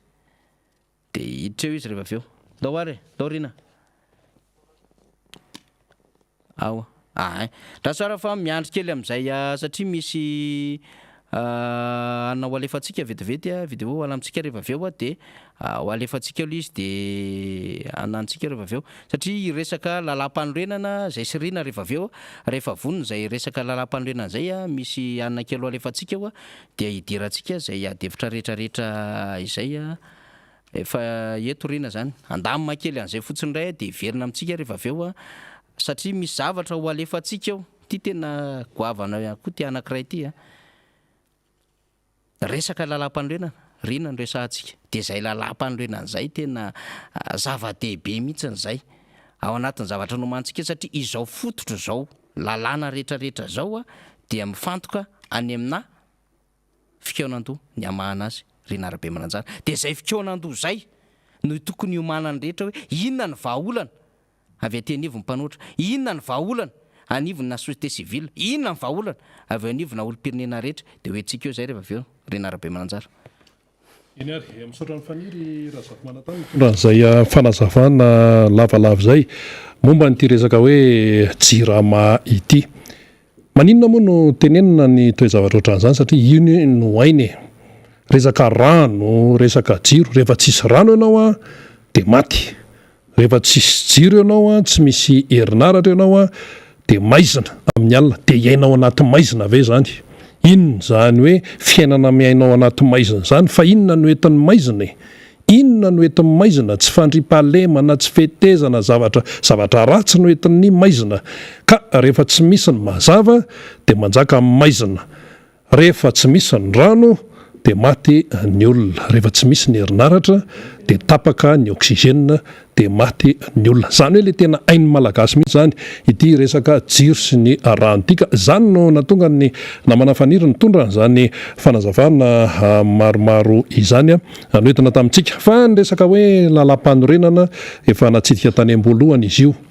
rehefa jerena tokoa ny zavatra misafotofoto eto amin'ny firenena rehefa jerena amin'ny saina tony rehefa jerena amin'ny hoe maso tsy miangatra fomba fitenitsika zany dia tena hita hoe any amin'ny fototra mihitsy no vo any amin'ny fototra mihitsy no vo zany hoe le lalam-panorenana zay hoe lalàna fototra amina firenena anankiray raha mitenytsika hoe Madagasikara repoblika dia manana lalam-panorenana dia ao mihitsy no vo zany inona moa no tiana tenenina amin'le hoe vo tsy voaja amin'ny atsipiriana raha ny fanazavany ny pailalàna zay nanontaniana rehetrarehetra dia zany lalam-panorenana zany a dia tsy azo omena hoe heviny hoe ahoana fa tonga dia izay voasoratra dia voasoratra ary tsy vitany hoe soratana fa ampiarina le izy zay zany zay voasoratra dia voasoratra ary ampiarina à la lettre ny filazantsika azy dia ny zavatra misy anefa dia misy ny tsy fanarahana à la lettre amin'ny tsipiriany ilay lalam-panorenana efa nytenenina foana io tamin'ny taona 2024 be dia be zany ny zavatra sy teneninao fa le anankiray ty hoe resaka hoe gouverneur ty tsy voasoratra ao anatin'le lalam-panorenana ane zany gouverneur zany samy mahay mamaky teny daholo ny rehetrarehetra tsy voasoratra ao izany fa le izy moa zany rehefa nandeha ny fotoana dia nalefa le resaka gouverneur zany hoe mitondra ny atao hoe ny andraikitry ny lehibe ny faritra zany na ny chef de région ny voalaza lalam-panorenana le chef de région fidina le chef de région mbola misy aty amin'ny resaka chef de région man zany hoe mpanatanteraka izy fa mbola misy hoe mpanolotsaina-paritra ihany koa zany miaraka aminy zany no voalaza ny lalam-panorenana ity zany nalefa hoe gouverneur dia nitenenana io ny manao asan'ny chef de région ihany fa ny asan'ny gouverneur any amin'izao fotoan'izao tena hoe manao ny asa izay hoe arak'izay ataony izy arak'izay hoe hitany any izy fa tsy arak'ilay hoe andraikitry ny chef de région zany zay etsekaiketsy misy mpanolotsaina-paritra fa nga am'izao misy mpanolotsaina-paritra zany tsisy fa nga am'izao ary ndeha atao hoe misy mpanolotsaina asa inona filazan'izany mpanolotsaina gouverneur sa tsisy an'izany anie ao anaty lalam-panorenana dia tsy misy an'izay zany zany hoe tsy le voasoratra ao anaty lalam-panorenana zay nitenena hoe ajaina araka ny toy ny anak'Andriamaso dia tsy toy ny anak'Andriamaso ilay izy fa tonga dia hoe itia dia soloana an'ity dia ny ACC moa zany tamin'izany dia hoe io izy io zany dia ianao zany mahita an'izay zavatra dia hoe ahoana ihany ary ty eto Madagasikara ty ary izay toe zavatra izay no mahatonga ny tena hiteny hoe ny olom-pirenena tsirairay koa dia manana andraikitra ao anatiny satria nahoana efa nitenenina teto ty firy amintsika moa no mamaky lalam-panorenana zany rehefa tsy mamaky tsika tompoka dia mandeha any fotsiny io zany satria tsika tsy mahafantatra le vahoaka malagasy tsy mahafantatra ny votoatin'ny ilay lalam-panorenana hoe inona voasoratra ary zay natonga ny teny teto hoe io lalam-panorenana io maninona moa izy io raha ampidirina any anaty fandaram-pianarana any tamin'ny andron'ny amiral de Deratsiraka raha boky mena tompoko ny boky mena dia nampidirina tany anaty fandaram-pianarana tamin'ny deuxième république zay nasaina nianatra an'izany ary namaky an'io boky mena io tamin'izany zany satria tamin'izany moa hoe révolution socialiste niaraka tamin'ny sovietika dia tamin'izany tena sasana mihitsy ny atodoa hoe ny américaine impérialiste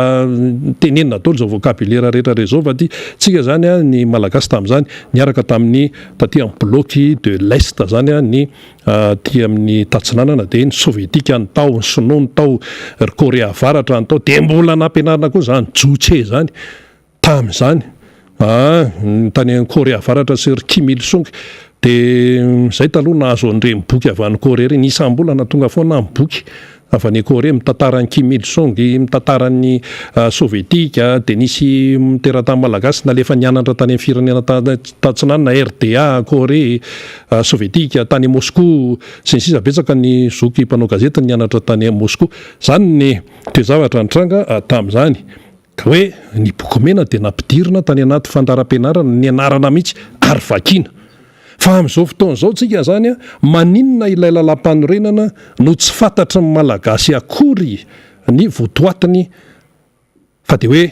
io zany lalam-panorenana dia zay ahoana moa no ahafantarantsika olom-pirenena hoe misy tsy ajaina ilay lalam-panorenana raha ohatra isika tsy mamaky misy andraikitry ny olom-pirenena zany ilay izy fa ny an'ny mpanao gazety moa zany amin'ny fandarana miara-monja tahaka antony dia miteny ny toejavatra izay tokony ho tenenina mba ho fantatsika izany ny lalam-panorenana zany dia mila vakiana le izy ary efa nisy moa ray aman-dreny zay efa nametraka sosikevitra ihany hoe raha ny tokony ho izy anie izy tamin'ny rehefa misoram-panambadiana mpivady de rehefa manao an'le soni zany eo any amin'ny mairie dia omena an'ilay boky mpianakaviana izy mivady kely zany zay vavy soratra teo de omena an'le boky mpianakaviana fa maninona moa apinina lalam-panorenana ilay boky mpianakaviana satria iny no lalàna mitondra lalàna fototra mitondra ny firenena amin'izay fotoan'izay de samy mahafantatra tsisy afaka hiteny hoe zay tsy mahafantatra lafo be mividiny io ary rehefa azo le izy de vakina ny mpivady vao any am-piangonana rehefa vita amin'ny fanamasina ny mpitondra fivavahana zany amin'ny fiangonana kristianina dia omena baiboly izy ty le certificat de vakina eo zao de omena baiboly izy iny le baiboly iny zany iny feuille de route ny tokantranon'izy roa zay iny ny feuille de route ny tokantranony ilay mpivady iny baiboly iny fa inona ny feuille de route ny firenena anankiray tompoko